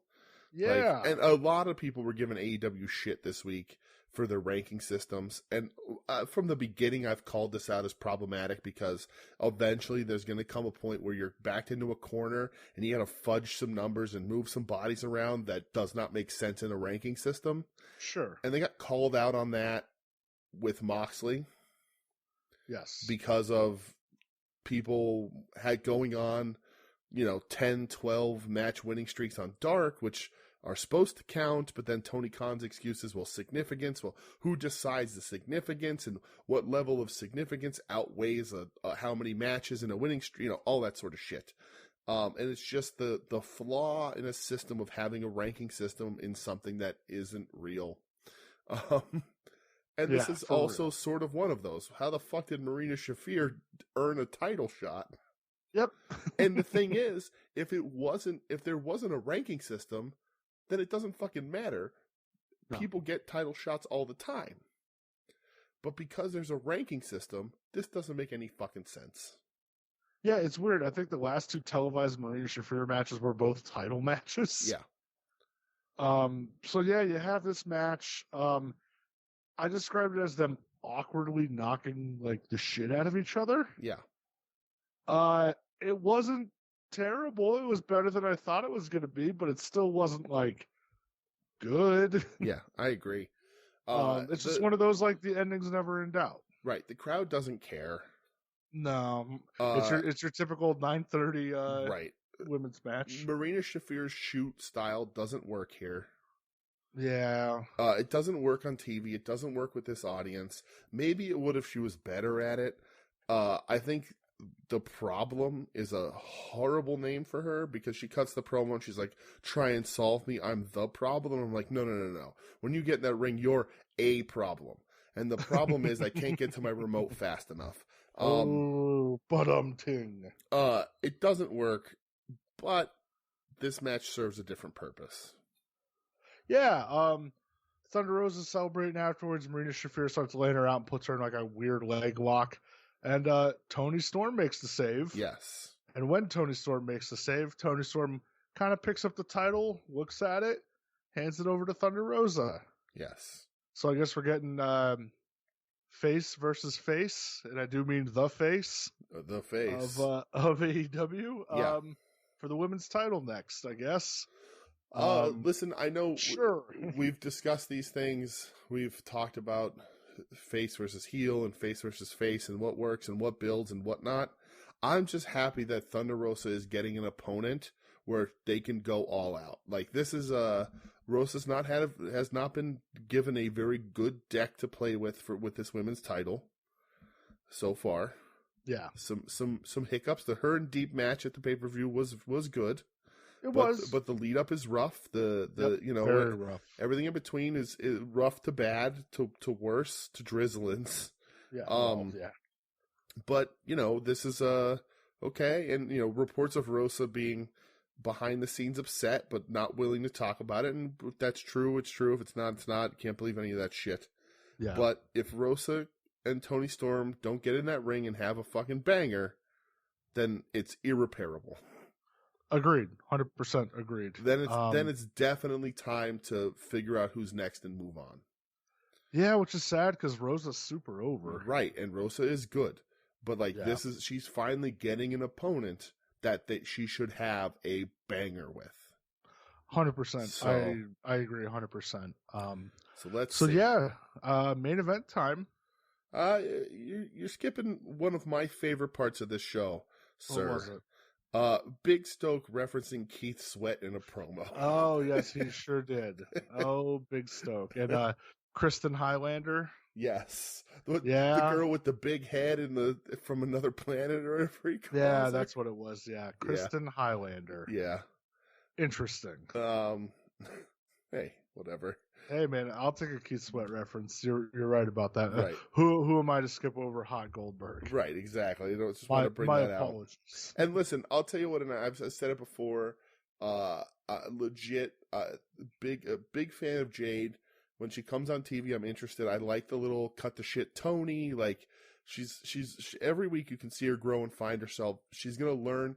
So, like, what she learns from Dragon and Dustin and whoever in the ring before these shows, she's also going to learn from a guy like Stoke, the other side of the business. Oh, sure. The talking side of it. She has so many good teachers and talented people around her. And their obligation isn't to teach her, but she's going to pick up shit and really catch it. And it's going to be really cool to see because she's already getting so much better. And I just, I'm super happy for this pairing. Because, the money was right and Stokes back. The damn right Stokes back. Yeah.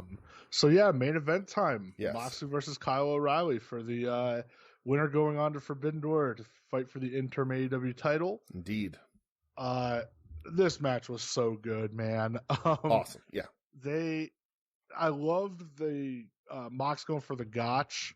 In the triangle choke. Oh my amazing. God, so smooth. That's my only note on this whole match because the rest of the match I was just like, holy shit, this is cool. That was fantastic, man. This is a great main event. A really cool match. Mox is winning, right? We knew this from absolutely from second one. We knew Mox was winning this. We've talked about it. You've talked about it.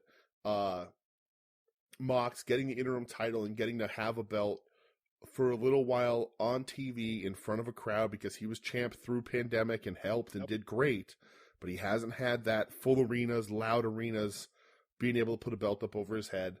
So that's a good way to get it for him. And, you know, maybe people can start realizing that they don't need the oldest man on the planet, Bobby Fish, and let's put Kyle O'Reilly in singles pictures here because, again, Adam Cole is a very talented wrestler, a very over personality. But man, 99 out of 100, I'd rather watch Kyle O'Reilly wrestle a singles match, especially if he's having them like this. I agree, dude, 100%. You know, when we used to talk about Undisputed Era, who was like the best in ring, I would say Adam Cole sometimes was number 2, but most of the time was number 3 behind Kyle O'Reilly and Roderick Strong. I'll tell you what, Kyle O'Reilly, one big thing for Kyle O'Reilly and Roderick Strong is they don't have a dumb fucking finish like Adam Cole has. Well, that's true. But yeah, and Cole's great, man. Cole is... Cole's awesome. Cole's a very talented wrestler. He's super over. He's more personality than both of those guys. You know, knows how to get a crowd behind him or against him much more naturally than those dudes. But if Kyle O'Reilly's having matches like this, and Roderick Strong can get wherever he's going to end up, having matches like I know he's capable of. Absolutely. Cole's the number 3. Easily, dude. Like, at least to me, the third, most I'm interested in out of those guys. But Cole, but also just to be in fairness to Cole, Cole has also had more opportunities more recently on top. So we're also, you know, we've seen what he can do. Sure. And so, you know, while we've seen these guys too, having high profile stuff like this is a little more new feeling for O'Reilly and eventually Roddy than it is for Cole.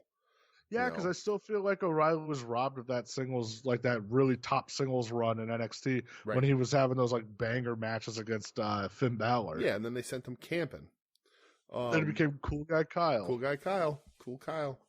Oh boy. But yeah, that was the end of Dynamite. It was weird. Like I saw a lot of people were saying how bad Dynamite was last night. Tony Khan, I do not recommend this in any way. But this week I'm looking for any outlet possible to distract me. But if you look at the post that Tony Khan made about the ratings being number 1, so many people with 13 followers and not their real picture on Twitter are like, oh, that's weird because this was the worst Dynamite I've seen in 6 months, and this is this and that and the other thing, and it's just like, wait, what? Did we not watch the same show? This was a good Dynamite. Yeah, same. Like part of me's like, did I miss something? Yeah. You know, especially because I was way into this. That Baltimore Dynamite after the Philly was definitely the down one. That was a real bad one. That was a down one, man. But this was good. Yeah, I thought so too. So interesting to see moving forward what's going to go down. Lots of moving pieces, a lot of things getting shifted, lots of math, lots of Steiner math to figure out, and for both companies, honestly, for WWE as well, to figure out who gets slotted into what spot to put asses in seats and keep these ratings up and whatever. Yeah, lots of shit going down for that. So yeah, man, we'll see. Absolutely. So I guess we'll talk about what we did this past weekend. Yes. LVAC, a soon-to-be-named network outing. Yes, the soon-to-be-named network presents LVAC, presents Mahoning Drive-In, presents Real Rumble. It's weird that it's almost a shame that it's such a hectic sort of everybody getting pulled in different directions because of people like us who have no responsibilities on a weekend like this, but versus someone like Joe who has multiple responsibilities. Sure. That we can't get everyone together and have a big, massive clusterfuck of a podcast.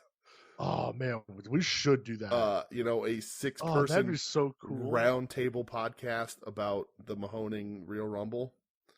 Dude, all right, let's put that in the notes for next time. Okay. Let's just have everybody go all out. Everybody gets a mic and say whatever you want. Okay.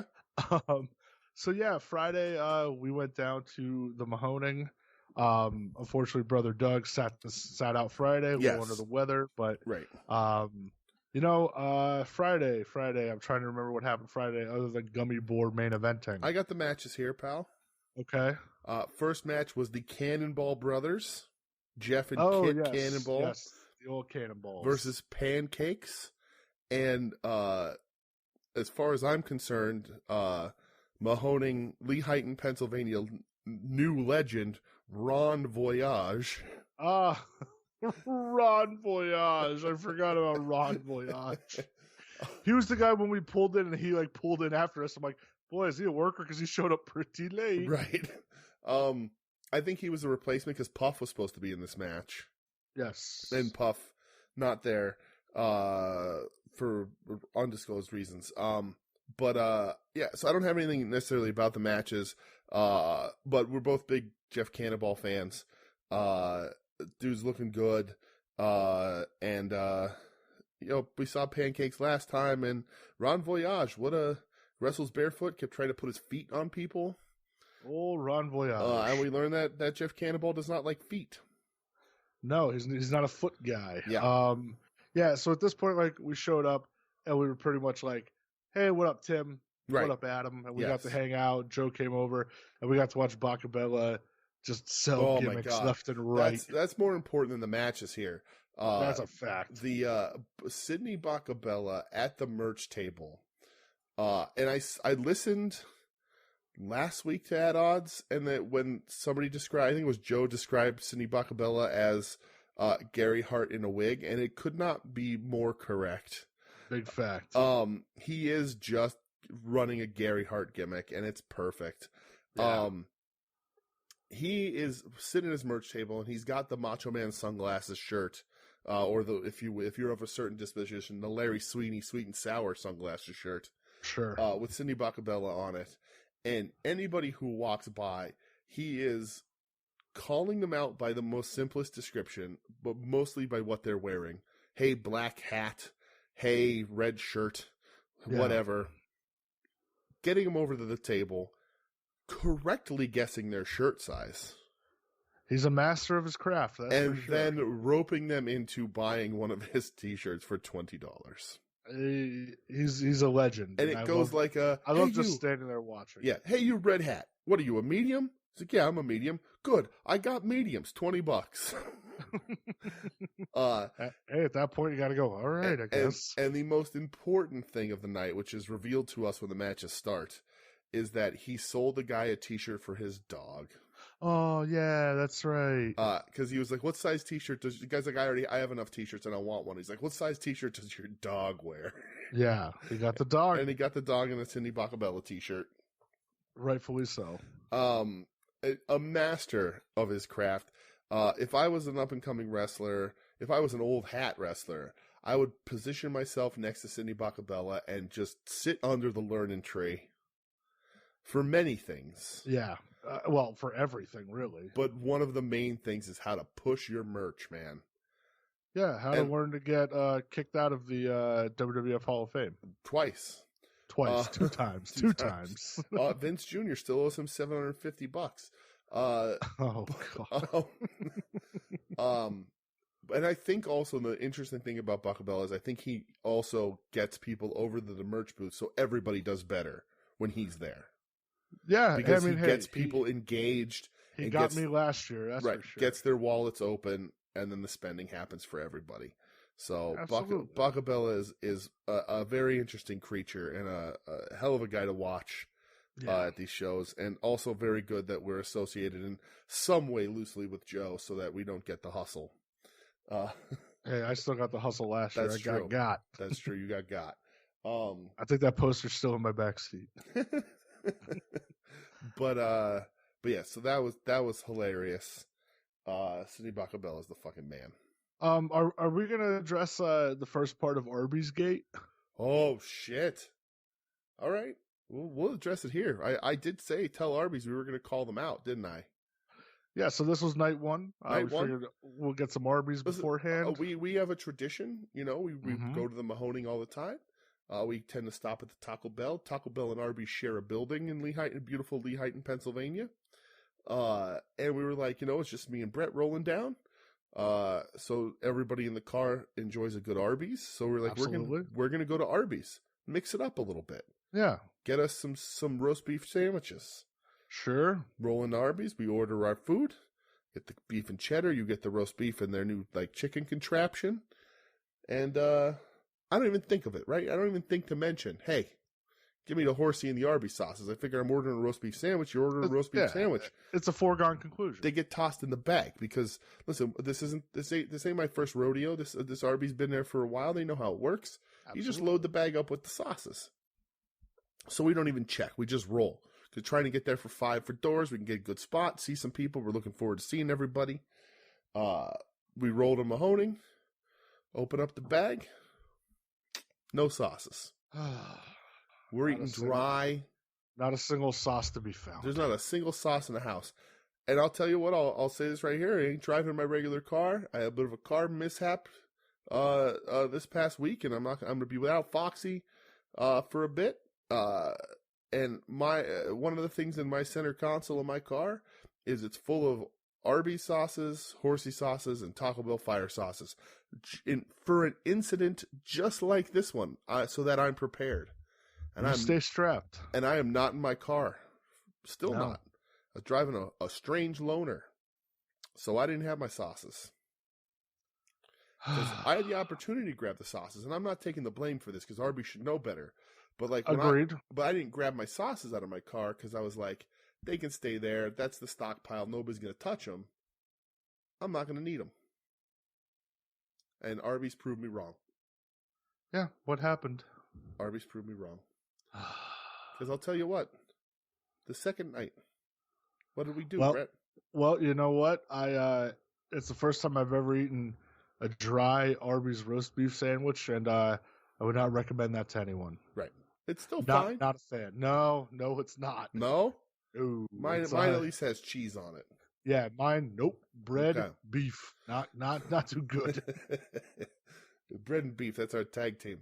But I like night 2, we go down, and we're like, you know what we're doing? Redemption time. We're going to give Arbys the chance to redeem themselves. And I'll shoulder the blame. The first night, I didn't specifically request. I assumed, and when you assume, everybody gets made an ass of themselves. That's what happens, yes. That's how it is. So it's like Arbys redemption night 2. We get in line. We order pretty much the same exact meal. I think they got the same thing I down got to the the same drink. thing. And I said, I got a Dr. Pepper because the first night I got a Mellow Yellow, and Mellow Yellow don't taste good. So, but I was just trying to see, because Dusty Rhodes used to push Mellow Yellow. He sure did. And so we ordered the same thing, and this time into the little speaker, I say to the lady, tons, lots, sweetheart, lots of Arbys and horsey sauces. She even asked if you wanted it. Right, and she says, okay. I says, lots of them. All you got, load them up. Yeah.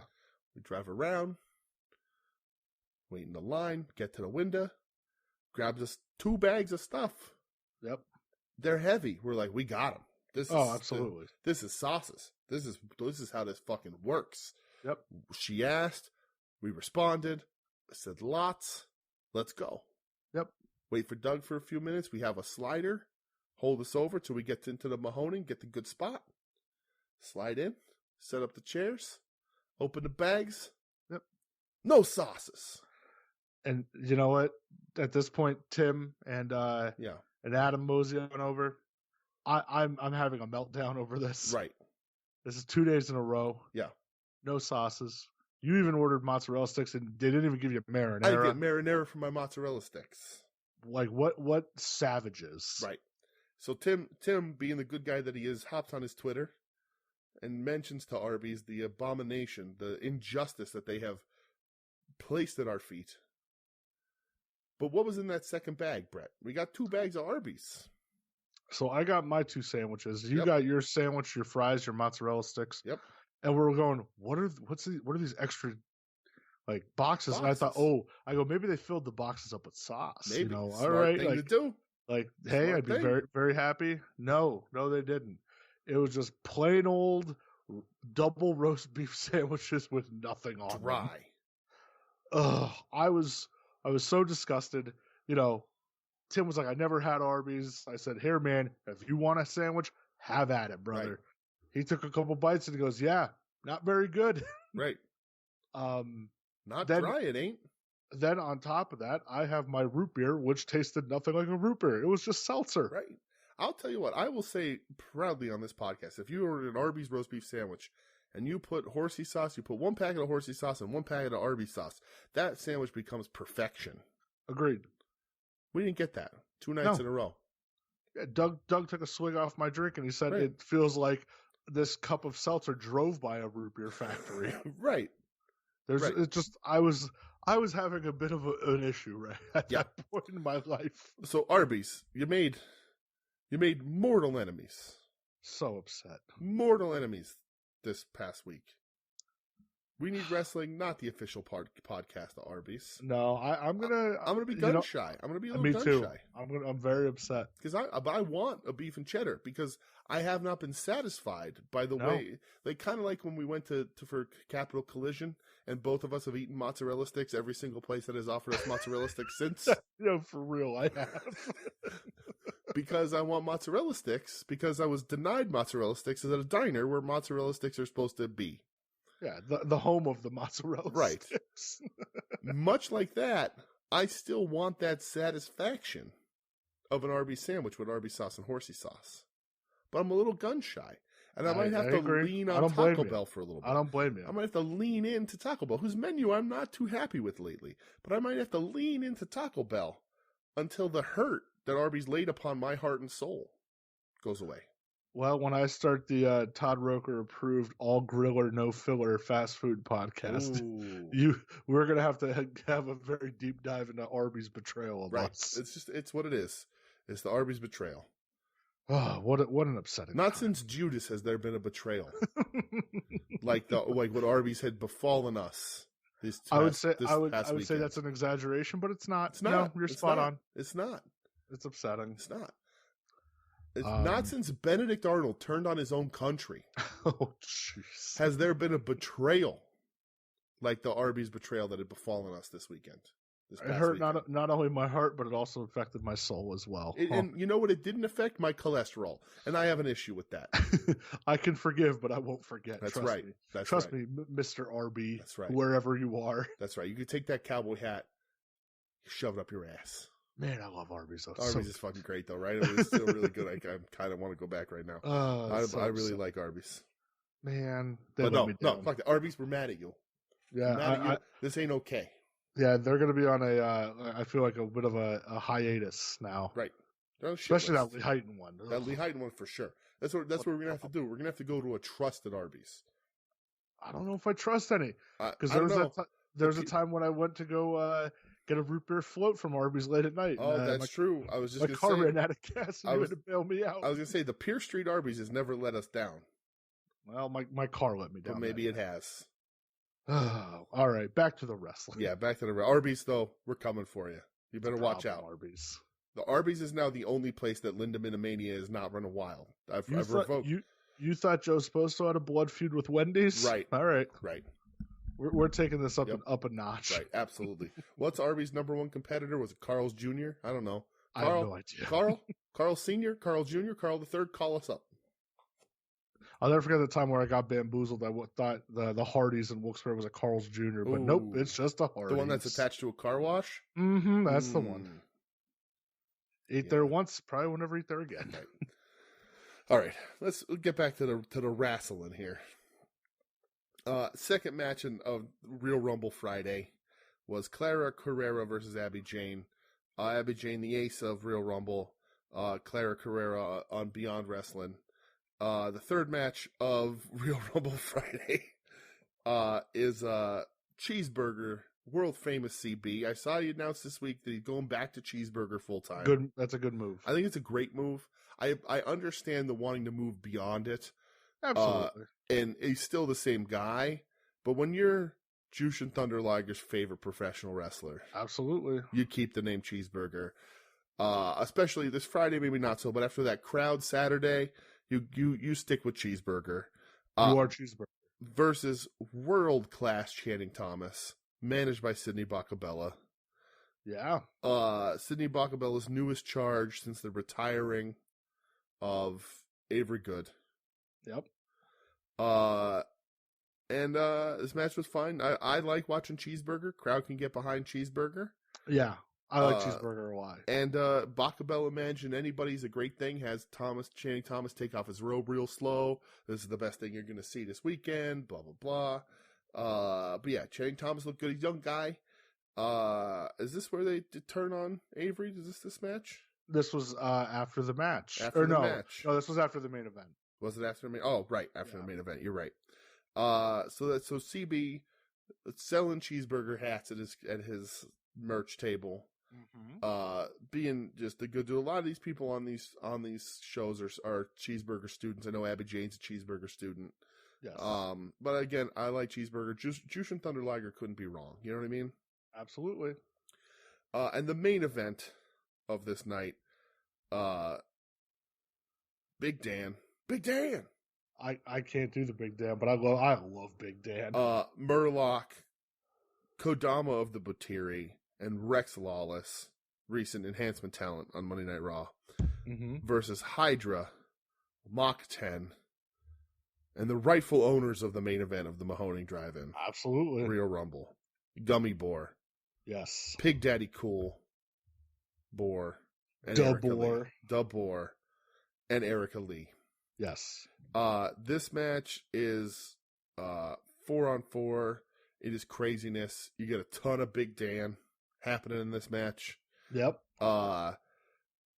We did the Big Dan count the next night, right? Yeah. Yeah, it was, yeah. But this is the match where Big Dan, and it's getting clipped, so you can look it up. Big Dan gorilla presses Mach 10, who's a little guy, a high flyer, a masked man, if you will. Gorilla presses Mach 10 and just yeets him to the outside. A total yeet. All the way to the ground. He killed the poor dude. He sure did. It is probably the biggest pop of the night for us. Oh, I was losing my mind already. Insane. You get a 1.5 count for the Boar, maybe a 1 count. I still stand by a 1 count, but people were arguing. No, one bump. One there bump. Was a one bump. That's it's a it. 1 bump. Absolutely, it's a 1 count bump. There was 4 of us who said it was only 1 bump. Right. Even vetoing Boar's own opinion. Yes. The fun match, fun main event. The Friday crowds are weird because it starts early. You know, it's doors at 5, show at 5:30. It's, especially in that area. Yeah. There's nothing within a half hour of Lehigh. So even if you live down there, you're still a half hour away from the Mahoning. Yeah. Unless you live in the middle of a cornfield. So like it's a little too early. So you don't get the best crowd on a Friday. You get some wiseacres in the crowd. I'm sure. I would hope the Grateful Dad. The Grateful Dad. I'm hoping Adam covered the Grateful Dad this week on At Odds. If he didn't, everybody hit up Adam Van on Twitter. The enforcer. Enforcer of Real Rumble Friday. And get the story of Grateful Dad out of him there. But let's just say he handled his business, if you will. Yeah, the Rabibia. But yeah, that's the Friday, unless you have anything to add. I like Rex Lawless a lot. I think he's looking better. I think he's getting in better shape. He's already a massive dude. Sure. But he's getting in better shape. I'll always love watching any member of the Buteri I can. Big Dan is the most hated man in the Lehigh Valley. And has his gimmick down so well. It borderlines babyface because the Big Dan yells are so funny. Big Dan! Which he yells whenever he does anything strong. And he's a big dude. But yeah, this was, I love Big Dan. This was a good time, man. And again, Gummy Boar, we bought shirts. We gotta represent, gotta support. Absolutely. But if you know, you know. If you know, you know. And, I'll say it on this podcast all the time. She don't listen. Super nice lady. It was good to see her again. Erica Lee's a goddamn star. And just a fun wrestler to watch. Anything that she does. She's still laying her shit in. She's still beating up motherfuckers more than people probably like. Yeah. She is wrestle super, super strong, which I love. And, Boar's just hossing people. So that's right. They're the perfect tag team. And they're getting a lot of stuff announced, coming around. And I'll tell you this, and we'll talk about them starting the next night too. But Gummy Boar, you guys listen, enjoy wrestling. We cover you when the new episodes air. You book Gummy Boar versus Derek and Ziggy and enjoy. And I'll drive. We'll be there. I'll say we will absolutely be there. It's going to go there this year anyway. We said it was going to happen. Lock that in. I'll make the plans. We'll be there. Oh, 100% we'll be there for that. So yeah, that's Friday. We watched The Wrestler, like we said. Yep. The most unbelievable part of that movie is somebody does not want to enjoy Marissa Tomei naked. Fact. It's just Marissa Tomei, makes me feel uncomfortable feelings about Aunt May and Spider-Man. And this movie it's legitimate great. It's heartbreaking. It's accurate. It's very well acted. It's wonderful. But it's also heartbreaking and depressing as all hell. It's a heartbreaking movie for sure. It really, really is. It's the first time I watched it since seeing it when it came out in the theaters, and I believe it was you, me, Kurt, and Doug that went. I'm pretty sure. Very possible. Yeah. It's heartbreaking, and it's a story that is very real for professional wrestling, and that sucks. But it's fucking great. And like Mickey Rourke had a bit of a resurgence after this. I think this is what like got him into Iron Man 2 and all that. Yeah, I agree. But he's great here. Probably the best he's ever been. And that's coming from a man who's a big fan of Harley Davidson and the Marlboro Man. Wow.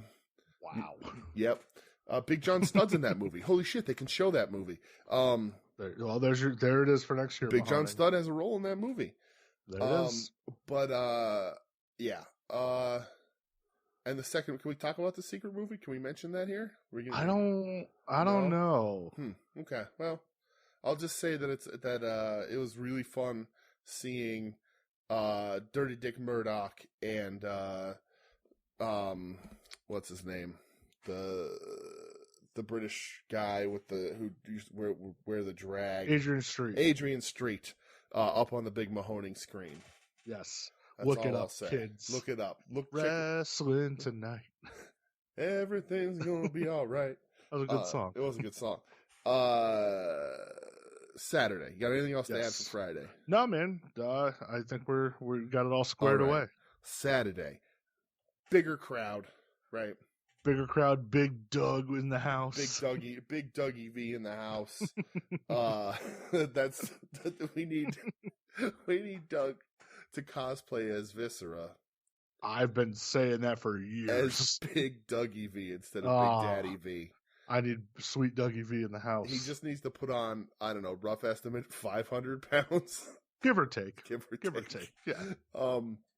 Just bulk up, Doug. Right. So bigger crowd on a Saturday, much easier for everybody to get down to. Very vocal crowd, very involved crowd. Yes. Before the matches, there's like 3 or 4 kids ringside in their cheeseburger hats. Yeah. Again, the second day of betrayal from Arby's. We have Joe, we have April in attendance. Great to see April, even though she'll never hear this. Been to a lot of wrestling shows with April in my day. So that was nice. I like talking wrestling with April, but then we also just talk about our neighborhood too at the same time. Yeah, April is awesome. She's a joy. Known April for a very long time. One of my favorite people. So yeah, she's always been nothing but super nice. She knows no other way. And like, I don't know what it is, 15, 16, 20 years of her and Joe's marriage looking like a kidnapping. On whose side? Well, I'll leave that for you to decide, gentle listener. Saturday opens up with, to me, the match of the night. Oh, we didn't talk about the Friday of the Betrayal. Cindy Bacabella turns on Avery Good. Oh, yeah. Big Dan and Channing. Yes. What was his name? Channing Thomas? Because... I keep wanting to say Channing Tatum. Right, because Avery Good's on commentary with Diamond Joe the whole time. He gets called into the ring to celebrate. They turn on him. They kick him out of Bacabella Enterprises. Yep, he gets a pile driver. He does. And Abby Jane and Cheeseburger make the save. Right, and afterwards... Avery Good, the former ace of the Lehigh Valley and of Real Rumble, names Abby Jane the new ace. Yes. And that Abby Jane and Cheeseburger are going to take on Big Dan and Channing Thomas in the main event Saturday night. Yes. The opener, my main event. This is one of those reversed book shows. Gummy Boar versus South Philly's Finest. And I don't have South Philly's Finest's name. I know one of their names was Luca Brasi. Yeah. But I want to heap some praise on these guys. These guys are entertaining as hell. Yeah, they were a lot of fun. A ton of fun. They had the thick accents. They talked about gabagool. They kept calling Erica Lee a broad. And getting in the ring with that broad over there. The accents, the outfits looked old-timey, all that sort of stuff. This match was a ton of fun. Again, Gummy Board, ton of fun to watch. Erica Lee out-wrestling just about everybody on this show, laying him in a little too hard. And we get the old 0 bump count. That's right. 0 bumps, baby. Right. I don't know if it's okay to talk about that on here, but that's the way you do it. 0 bumps. That's a professional. Absolutely it is. Board looking good. Looking like $1 million. Yeah, he looked awesome. Hitting that spinning sidewalk slam. Yep. Him and Erica Lee, again, we bought the t-shirts. Looking great. Love to see them. See they're getting booked all over the place. This match was a ton of fun. A lot of laughs. Crowd got into it. Crowd really connected with everybody. I thought this was really good. South Philly's Finest played good heels, good crowd interaction, all that kind of stuff. Next match was Jeff Cannonball versus Chris Worthless.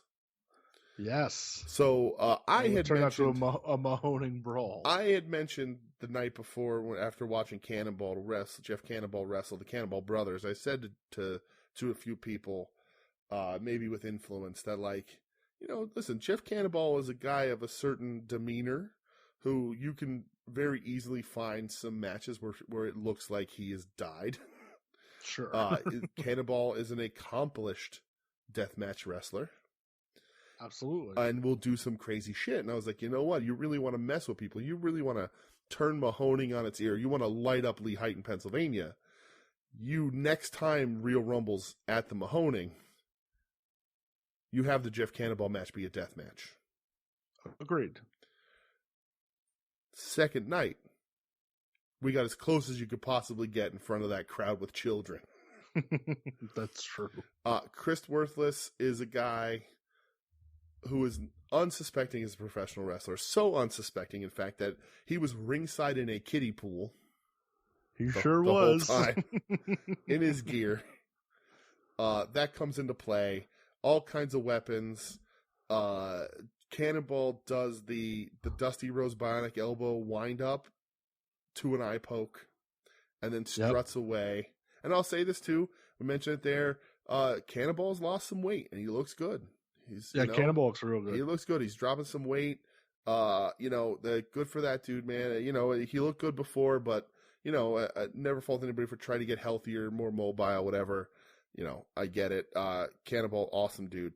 Really funny match. Brawl goes all over the place. A gorgeous little English bulldog almost attacks Cannonball. Oh, that's right. I forgot. Or Chris Worthless for being the bad guy. That dog was adorable. They use a bucket. They use the pool. One of them gets slammed through a tent that was set up. They brawl into the. There's a trailer that Mahoning employees stay at over the long weekends, and they brawl into that only to be thrown out by Virgil, the owner or co-owner of the Mahoning. Just lots of funny stuff. No color or anything, but relatively violent brawl all over the place. And I just want to say you're welcome for implanting that idea, whether I did or not, to make it sort of a different kind of match there. Jeff Cannonball always tries to be a little funny, which connects really well. He's very good at it, but this worked. This was really good. Yeah, it was a lot of fun. I thought so too. Yeah. Next up, you have Kodama, Travis Huckabee, Crusher. Go the Crusher. And Billy Avery via permission by Chris Radical, the founder and president of LVAC Wrestling. Billy Avery was scooping up popcorn and stuff the night before to doing odd jobs to get the rights to be on this show. A little bit of long-term storytelling there. Versus Mach 10, who in fact survived the Gorilla Press Slam from Big Dan. I don't know how. Pancakes, and then Ultimo Ant and Electro Ant. One of them formerly Green Ant. I think Ultimo Ant was formerly Green Ant, the most recent Green Ant. Again, one of these kind of matches, maybe a little messy at times because the story with Billy Avery is that he's a good guy on the heel team. He's trying to help the good team. He tries to get tagged in on the good team, and the ref doesn't let him. so on and so forth. The most important thing about this match is that at the end of it, Reject gets involved and gets pantsed. Oh, that was a sight to see. And if there was a way to get April on a podcast to discuss her reaction, I wish we could, to Reject getting pantsed, I'll just say that he gave the crowd something to focus on. The three of you, me, something and to April contemplate. we were locked in. Right. And listen, I'm gonna say that, you know, the cut of the garment helps a little. Sure. But he good for him. Good for that guy. He should have went bikini brief. He was very close, but yes, he should have. He was very close. It was very close. The match after that is Delirious versus Rex Lawless. Yeah, Delirious's first match, like, on the Indies, I think, after the Ring of Honor. It's his first one? I think it was. Maybe first or second, I don't know. Dude, I've seen wrestle a whole bunch. Endlessly entertaining. Gets on the microphone and does a little call response with the crowd, but it's all gibberish because that's what he does. Sure. Versus Rex Lawless, a big guy. Again, getting a little bit of notice here. Here and there. This was, again, a good match. It's cool to see Delirious again after so long. So yeah, it's fun. The crowd gets behind him. He's got a good look, whatnot. He's been in the business a long time, so that was a fun. I mean, conceivably the marquee match of the weekend, kind of, because Delirious does have a little bit more international appeal than anybody else, you know. With his involvement in Ring of Honor and elsewhere. Sure. And the main event is Big Dan and Channing Tatum, or Jesus, now you have me doing it. Channing Thomas versus the ace of the LVAC, Abby Jane, and Cheeseburger. Big Dan hit so many Big Dans in this match. We counted them. Well, Tim had the over-under set at like I think 8.5, and Big Dan blew that out of the water. Blew past that. All of us lost money. Yeah. Big Dan hitting the Big Dans all over the place. A master of his craft. A master of being hated. In the Lehigh Valley. Yeah. And Channing Thomas. Cindy Bacabella put it. Fritz Von Erich loves Channing Thomas more than he loved his own sons. There's a Mel Phillips reference. Dude, that was like the weirdest reference and highlight of my weekend. Yeah. When that name was mentioned, you and I were just like, hey. I think we even looked over at Joe. Joe did the little collar tug. Like, oh, boy. Right. Oh, we didn't talk about this on the one night after the Mach 10 Gorilla Press Slam. Bacabella ran over with a big shit-eating grin, ran over to commentary. Oh, he was so happy. Leaned into the microphone, to Avery Good's microphone on commentary, and said, "Aren't you glad you retired?" Which is foreshadowing. Bacabella's the man. Bacabella is the man. Joe Sposto making Dr. Detroit references on commentary. But yeah, this is a good match. Crowd getting behind everybody. Cheeseburger, again, they involve every kid in a cheeseburger hat got involved in the match with the faces. They got to do a little grip up when the bad guys were trying to cheat. They got to help them out. And that's sort of what these shows are for, right? There's not a ton of continuity. The LVAC guys are very particular about not becoming a promotion necessarily, but more just putting on this stuff for fun. So they don't have a champion. There's not too much long story tellings kind of stuff, but you can also have fun with that then and do stuff where getting the kids involved because they are immediately enamored with Cheeseburger because he has the cheeseburger hat and he's just obviously such like a nice guy and a fun guy to watch. So you got to do all that. And this was just a fun fucking time, man.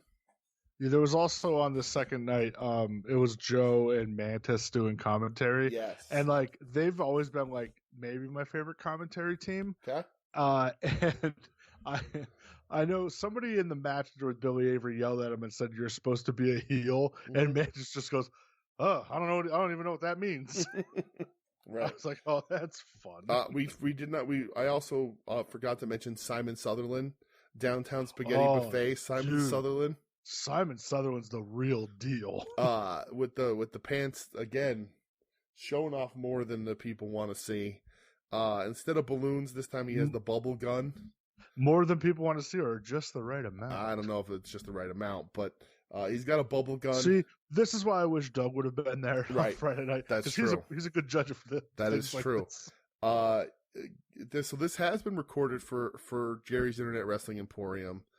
So it will be up eventually because Smart Mark Gary was there. He got a bubble gun bath from Simon Sutherland. And this is just fun wrestling, man. Really good time. The Saturday show was a ton of fun. Wrestling's always more fun when the crowd's into it and they're rocking and rolling a little bit. Agreed. And this was fun. And then the movies, we stayed for The Running Man, your first time seeing The Running Man, which was shocking to me. Yes, it certainly was. Yeah, it's just one of those I never saw, and you and Doug were super fired up about it. Right, absolutely. That is a great movie. As I put as my review of it on Letterboxd, Jim Brown Hall of Fame running back Jim Brown has a flamethrower and a jetpack, and that's the third or fourth craziest thing to happen in that movie. Well, and it has the one of the only lines that I knew from it. Here's Sub-Zero, now Plane Zero. Now Plane Zero. Thank you, Austrian Death Machine. Yes. Lots of Running Man has a lot of pre-Mr. Freeze Arnold puns in it. Yeah, but it was so good. Yeah. What happened Buzzsaw, he had to split when he gets split up the middle. It was so good. Mick Fleetwood plays a 2017 dystopian future version of himself, but Dweezil Zappa's in the movie and doesn't play himself. Super weird shit. Old Dweezil. That movie fucking rules. Yeah, that movie's great. And the second movie was Scorpion King, but we left because I had to enter my week of discomfort. Yeah. And also, it was like 43 degrees out. Also very cold, yes. Yeah. And Scorpion King, it's just face facts. It's a stinker. Hey, come on. It's a stinker. Go throw on the soundtrack. It'll change your mind. It won't. Trust me. Stand alone. Come on. It's so good. But that's all the wrestling we had this week, correct? Yeah, dude. So what we're going to watch next week to bail you out because you need some sanity in your life. Thanks, buddy. This Sunday, we're just going to watch New Japan's Dominion.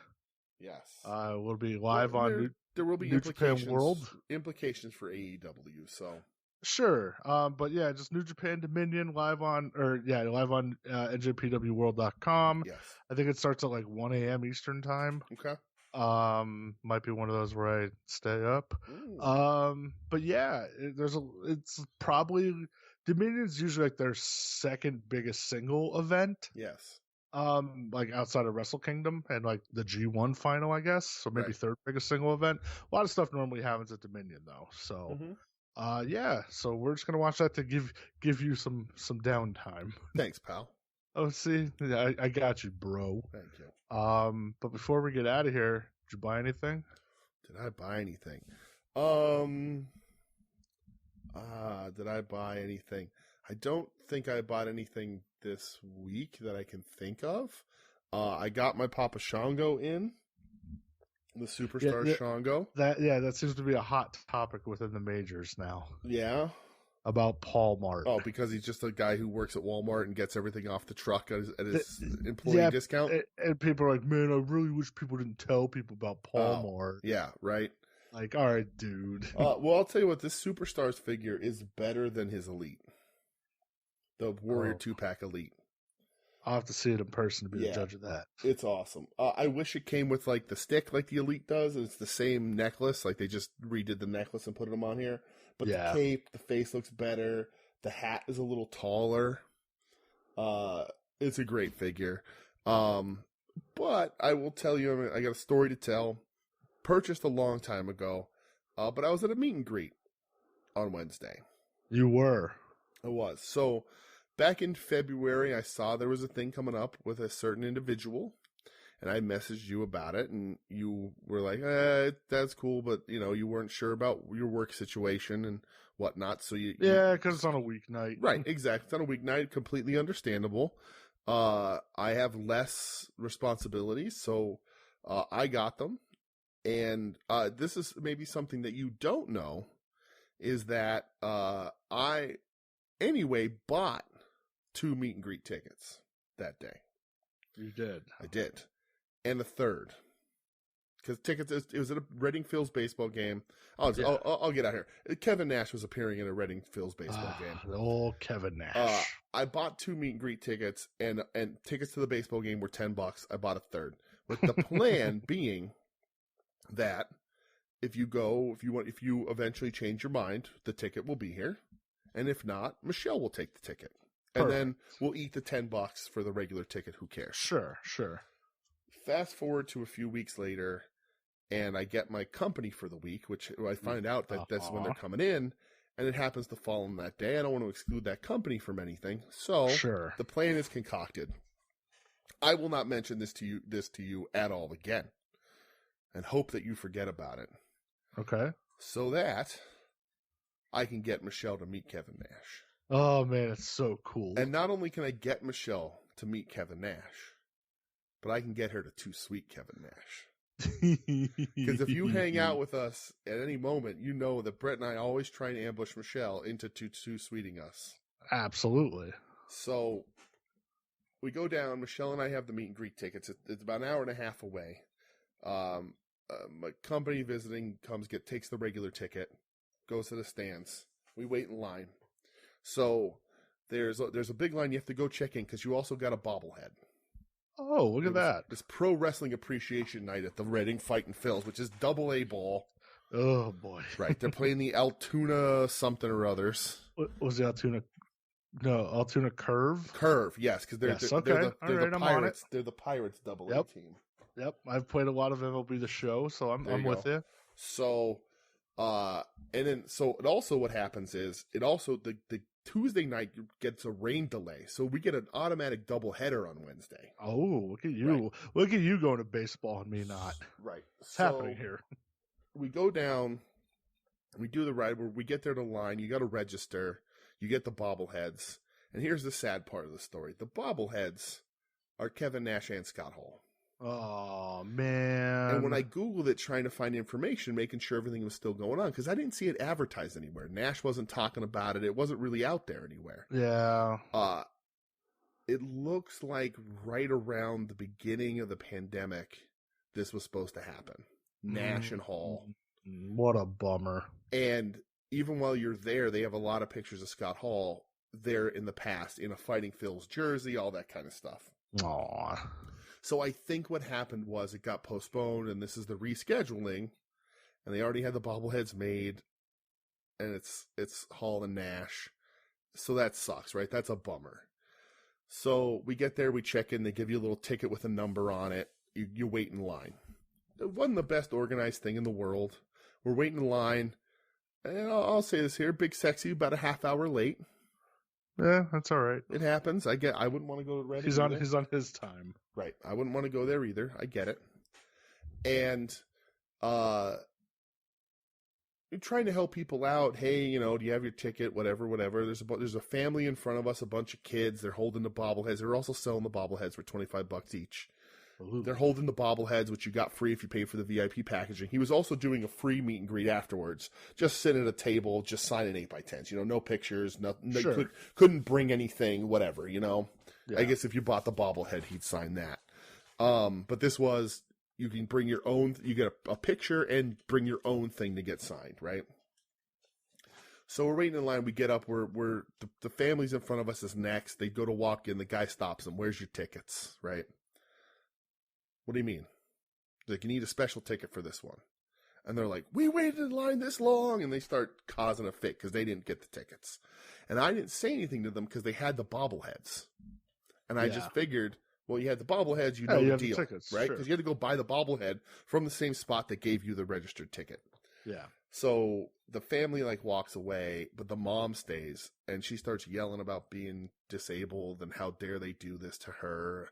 So then somebody's going to come out and apologize. And I'm just like, can I go in? Yeah, right. This, it's hot outside. It was 80 degrees, standing in the sun. I just want to go in. We go in, wait in line, tons of people, lots of Funko Pops, lots of Super Shredder stuff, whatever. And a few months back, I had bought the newest Legends online, or from a guy in the major group. Yeah. So I had an on-card newest Kevin Nash Legends. Oh, you never even took it out? No, I bought a second one. Oh, you bought a second one? I bought a second one because I had mine open. Oh, okay. So I bought an unopened one for this after I got the tickets. Oh, smart man. Because they've gone up, man. That figure's gone. Like, I see people trying to sell it Lucy for like $50-$60 now. Wow. I got it for retail plus shipping when I bought it. And so I wait in line. I brought my own paint pens just in case. Smart man. Good thing I did because all he had was like Sharpies, like silver Sharpies and stuff. Oh, smart man. Right. So I had my own paint pen on me. I didn't have a red, so he signed it in pink, but it looks cool. And walked up. He's sitting at like a high top table, waiting in line for a little bit. Walked over, looking good. I will say, Michelle waited in line to meet him to get the photo op, to get the too sweet, and she commented on how handsome he was. She should have said "Hey, I'm a big fan of you" and Magic Mike XXL. So she's only seen Magic Mike 2, which is perfect. She also she said that she was going to tell him that she hated wrestling. Oh, Michelle. She didn't. She was a good sport. But I went up first, and it's big sexy. He's a half hour late and whatever. And again, lots of people in line. It was just an in and out kind of deal. I walked over. I said, "Hey, Big Kev, how's it going, man?" He's like, "I'm good. How are you?" Whatever. Signed my figure. We took the picture. They had somebody working, took a picture on your phone for you. Yeah. He holds up the too sweet. I do the too sweet. The picture I got is like almost we're not touching. Like it was taken before we actually too sweeted, but I did get the too sweet Kevin Nash. Oh, good. And I, thanks a lot, man. Thanks for everything. I'm a huge fan. Just a thank you, whatever, and walk away. Michelle goes up just for the picture, and I keep telling her, here's what you got to do when you get up there. I'm like, remember this. I said, and I teach her the too sweet in line because she always thinks that she always tries to do it to us to tease us without the fingers out. Yeah. So she's like, it's this, right? And I'm like, no, you got to put the fingers up. So I'm teaching her in line how to too sweet. And she gets up there and she goes for the picture. And I have my phone and she handed her phone to the guy working there. So I'm snapping all these pictures. And she's just standing there looking at him. And I'm like, oh, she forgot to too sweet. She got nervous. Oh. But I see it click when she's looking at me, and it clicks. And she really quick does it. And I got the picture. So right at the end, because they were like, we'll take one picture and that's it. So I got 10. And she too sweeted him. And she got it the right way. It. She's officially in the click. So, because the plan was, and of course I wanted to be there with you and, because that's, sure. That's what we do. We travel. Absolutely. Everybody loves Kevin Nash. Yeah, of course. But the point to it got with, me having people in, I thought it would be a better experience to just cold text you a picture of Michelle and Kevin Nash. Oh, dude, I must have laughed for 10 minutes over that. I couldn't believe it. So I sent it to you. I sent it to Doug. I sent it to Joe. I sent it to M. Dizzle. I texted it to Kincannon. I DM'd it to Adam and Howard, Dave Howard. I sent it all over. I sent it to Tim and Marcus. I sent it everywhere. Not the picture of me, the picture of Michelle, because if you know anything, she hates wrestling.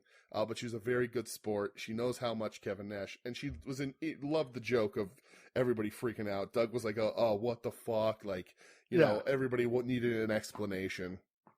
Yeah, I know. My response was just wait, what is happening? Yeah. Why is Michelle with Kevin Nash? So then we went back to the seats, watched the end of the first game, and left. Went to a diner, had some good food, and got home. Yeah. The Reading Phils got smoked. Tuna had won 4-0. They had 10 hits. It was 2 7-inning games. They had 10 hits, and the Phils had 1. That's upsetting. But I guess the second game they turned that around and won, hit a couple homers and stuff. Yeah, let's go fighting. But it was a fun time, man. That's a nice little stadium there. I don't know if you've ever been. No, I've never been there. It's a single level, it's a small little thing, but it's nice, man. It was a really cool little place. I dug it. They give alcoholic slushies. Sometimes that's all you need. Right. But yeah, so we got to meet Kevin Nash. I got a signed figure. I got a couple bobbleheads, which, if you want a bobblehead, you're more than welcome to it. And the other one I'll try and flip. Hit up Adam. He's a bobblehead guy. Is he? Okay. So, yeah. But, they're not the best looking things. They have NWO shirts, but it says like RFP, Reading Fighting Phils, instead of NWO. I love wild minor league baseball stuff. Right. But yeah, so I got to meet Kevin Nash, and I figured also coming up in August that Asylum Toy Store or whatever they're having their WrestleFest thing, and Nash is there. Where's that at? It's only like an hour and a half away. All right, we'll talk about. It's Ron Simmons, it's Nash, Waltman, a bunch of other people. The baddies, I think, are going to be there. Not Jade, but the baddies. Oh. And a couple other people. So I figured we'd talk about that too, so we can, we can go and get you your Too Sweet of Kevin Nash, and maybe, if I pay for one, we'll get it together or something. Oh, absolutely! I love me some Kevin Nash. But I'll have to find a paparazzi production shirt so I can wear it. Completely just enamored with the fact that I got to like ambush everybody with a picture of Michelle and Kevin Nash, and like my mom, when we showed my mom the pictures, that's who's visiting. She was like, "He's a handsome man." Yes, so everybody's talking in the house about how handsome Kevin Nash is. So that's a ton of fun. And how he looks better now than he ever did, and whatever. But I tell my mom, I remember when I was a kid, because when I used to watching WCW, I remember her seeing him on TV the one day and being like commenting on how good looking he was, and I'm like, that's why he's big sexy. That's exactly why you're right. And he signed the figure like Kevin Nash NWO for life. So yeah, that's awesome. Good. It was cool, man. I wish like the listeners remember the Jake the Snake experience from a few weeks ago or a few months ago. I wish they can all be like that, but when there's a long ass line, you're in, you're out kind of thing. Yeah. So, and again, it's got to be really hard for him. Yeah. So he's doing all that traveling with his best friend, and that's the way it was planned, and that doesn't happen anymore. It's be tough. That's real tough, man. I think that's that's rough. It's got to be tough, but it was organized pretty good, and in and out, and he was a nice dude, and it's just cool to hear him talk and see him, and that's the dude. That's that's a top guy for all of us. For sure, across the soon-to-be-named network. So he's the best. Yeah. So I didn't see if he did anything in the night game, if he threw out a pitch or something. We left. It was, we wanted to get home before it was dark. We wanted to grab some food. So, but yeah, so I met Kevin Nash. That's my big, not necessarily a purchase of the week, but a fulfillment of a purchase of the week. Well, I'll count it. That works. What about you? What did you buy now that I'm done talking for 20 minutes about Kevin Nash? Thank you to his reminders from Mr. Todd I Love Wrestling Roker. Ooh. I got the Thing NECA Comic-Con exclusive figure. Good man. I've been fighting going down this rabbit hole, but I saw how cool it looked and I had to have it. It's just like the image from the poster.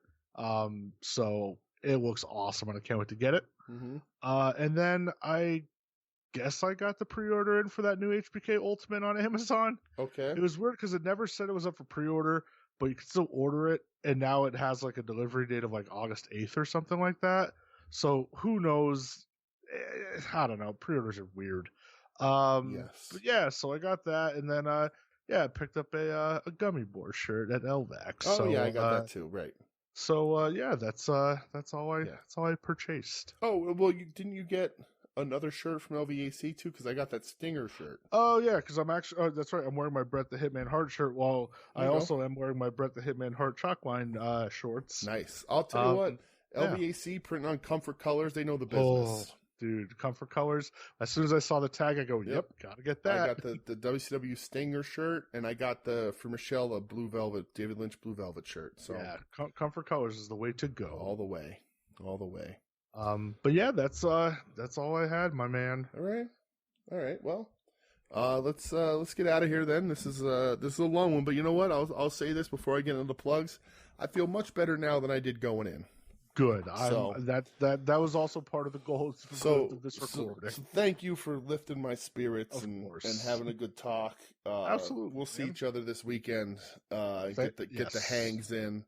Absolutely. You missed, man, this week too. Again, this isn't wrestling related, but like, since it's my mom that's in, lemon salmon, shrimp tacos, Like all the meals I could make were made this week. All my specialties. But yeah. Man. So I'm just missing out. I know. But thanks for listening, everybody. This has been We Need Wrestling. You can find us online at We Need Wrestling on Twitter and Instagram. You can email the show at weneedwrestling@gmail.com. We are a proud part of the soon-to-be-named network at STBN Network on Twitter, soon-to-be-named-network.com, soon-to-be-named-network.tumblr.com. You can find all the shows on the soon-to-be-named network there.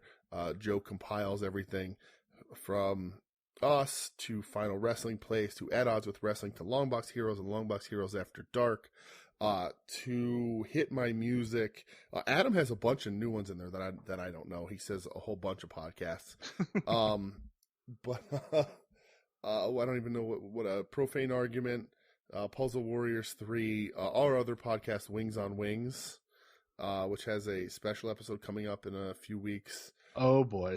Because we weren't able to record this week because of the company, so there's going to be a little special episode that I edited and listened to that I have geared up for here for the next time I see you, so you can hear it. I can't wait. But yeah, I think that does it. Email the show, hit us up on Twitter, or Facebook, or wherever, and you want questions, want us to talk about anything on the show, want match recommendations, want to know where you can find certain stuff. We're more than happy to talk about all that stuff with anybody. Yeah, that's it, man. I don't know. Anything else to add? No, man. I guess if you want to hit us up on Twitter, I'm at BrettXH570. I don't know. Come kick it with your boy. I don't know. I haven't been tweeting much. I don't think I have been. Have I been? I don't know. I don't know. That's why I keep forgetting to mention it, because I don't know how active we are on there outside of the We Need Wrestling account. But if you want to see the picture of me with Kevin Nash or my wife with Kevin Nash, you check me out at the Doge, THEDOOGE.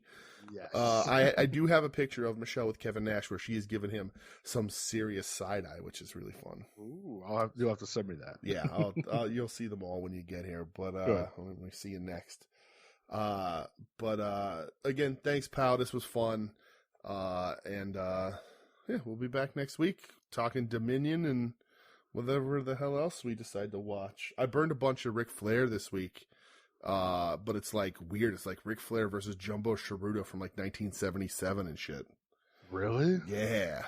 Oh, that's real weird. Yeah, it's a lot of crazy Flair stuff from Japan. Good. So, well, I'm excited to watch it. Good. But all right. Well, if that's it, I don't know. Thanks, everybody. Thanks for putting up with Skype, because I hate Skype. Yeah. But we do what we got to do for the crew, down by law. That was Madball. This is Brett. That's DJ. Goodbye. You're listening to the soon-to-be-named network, the Lamborghini of podcast networks. Knock it off, nerds!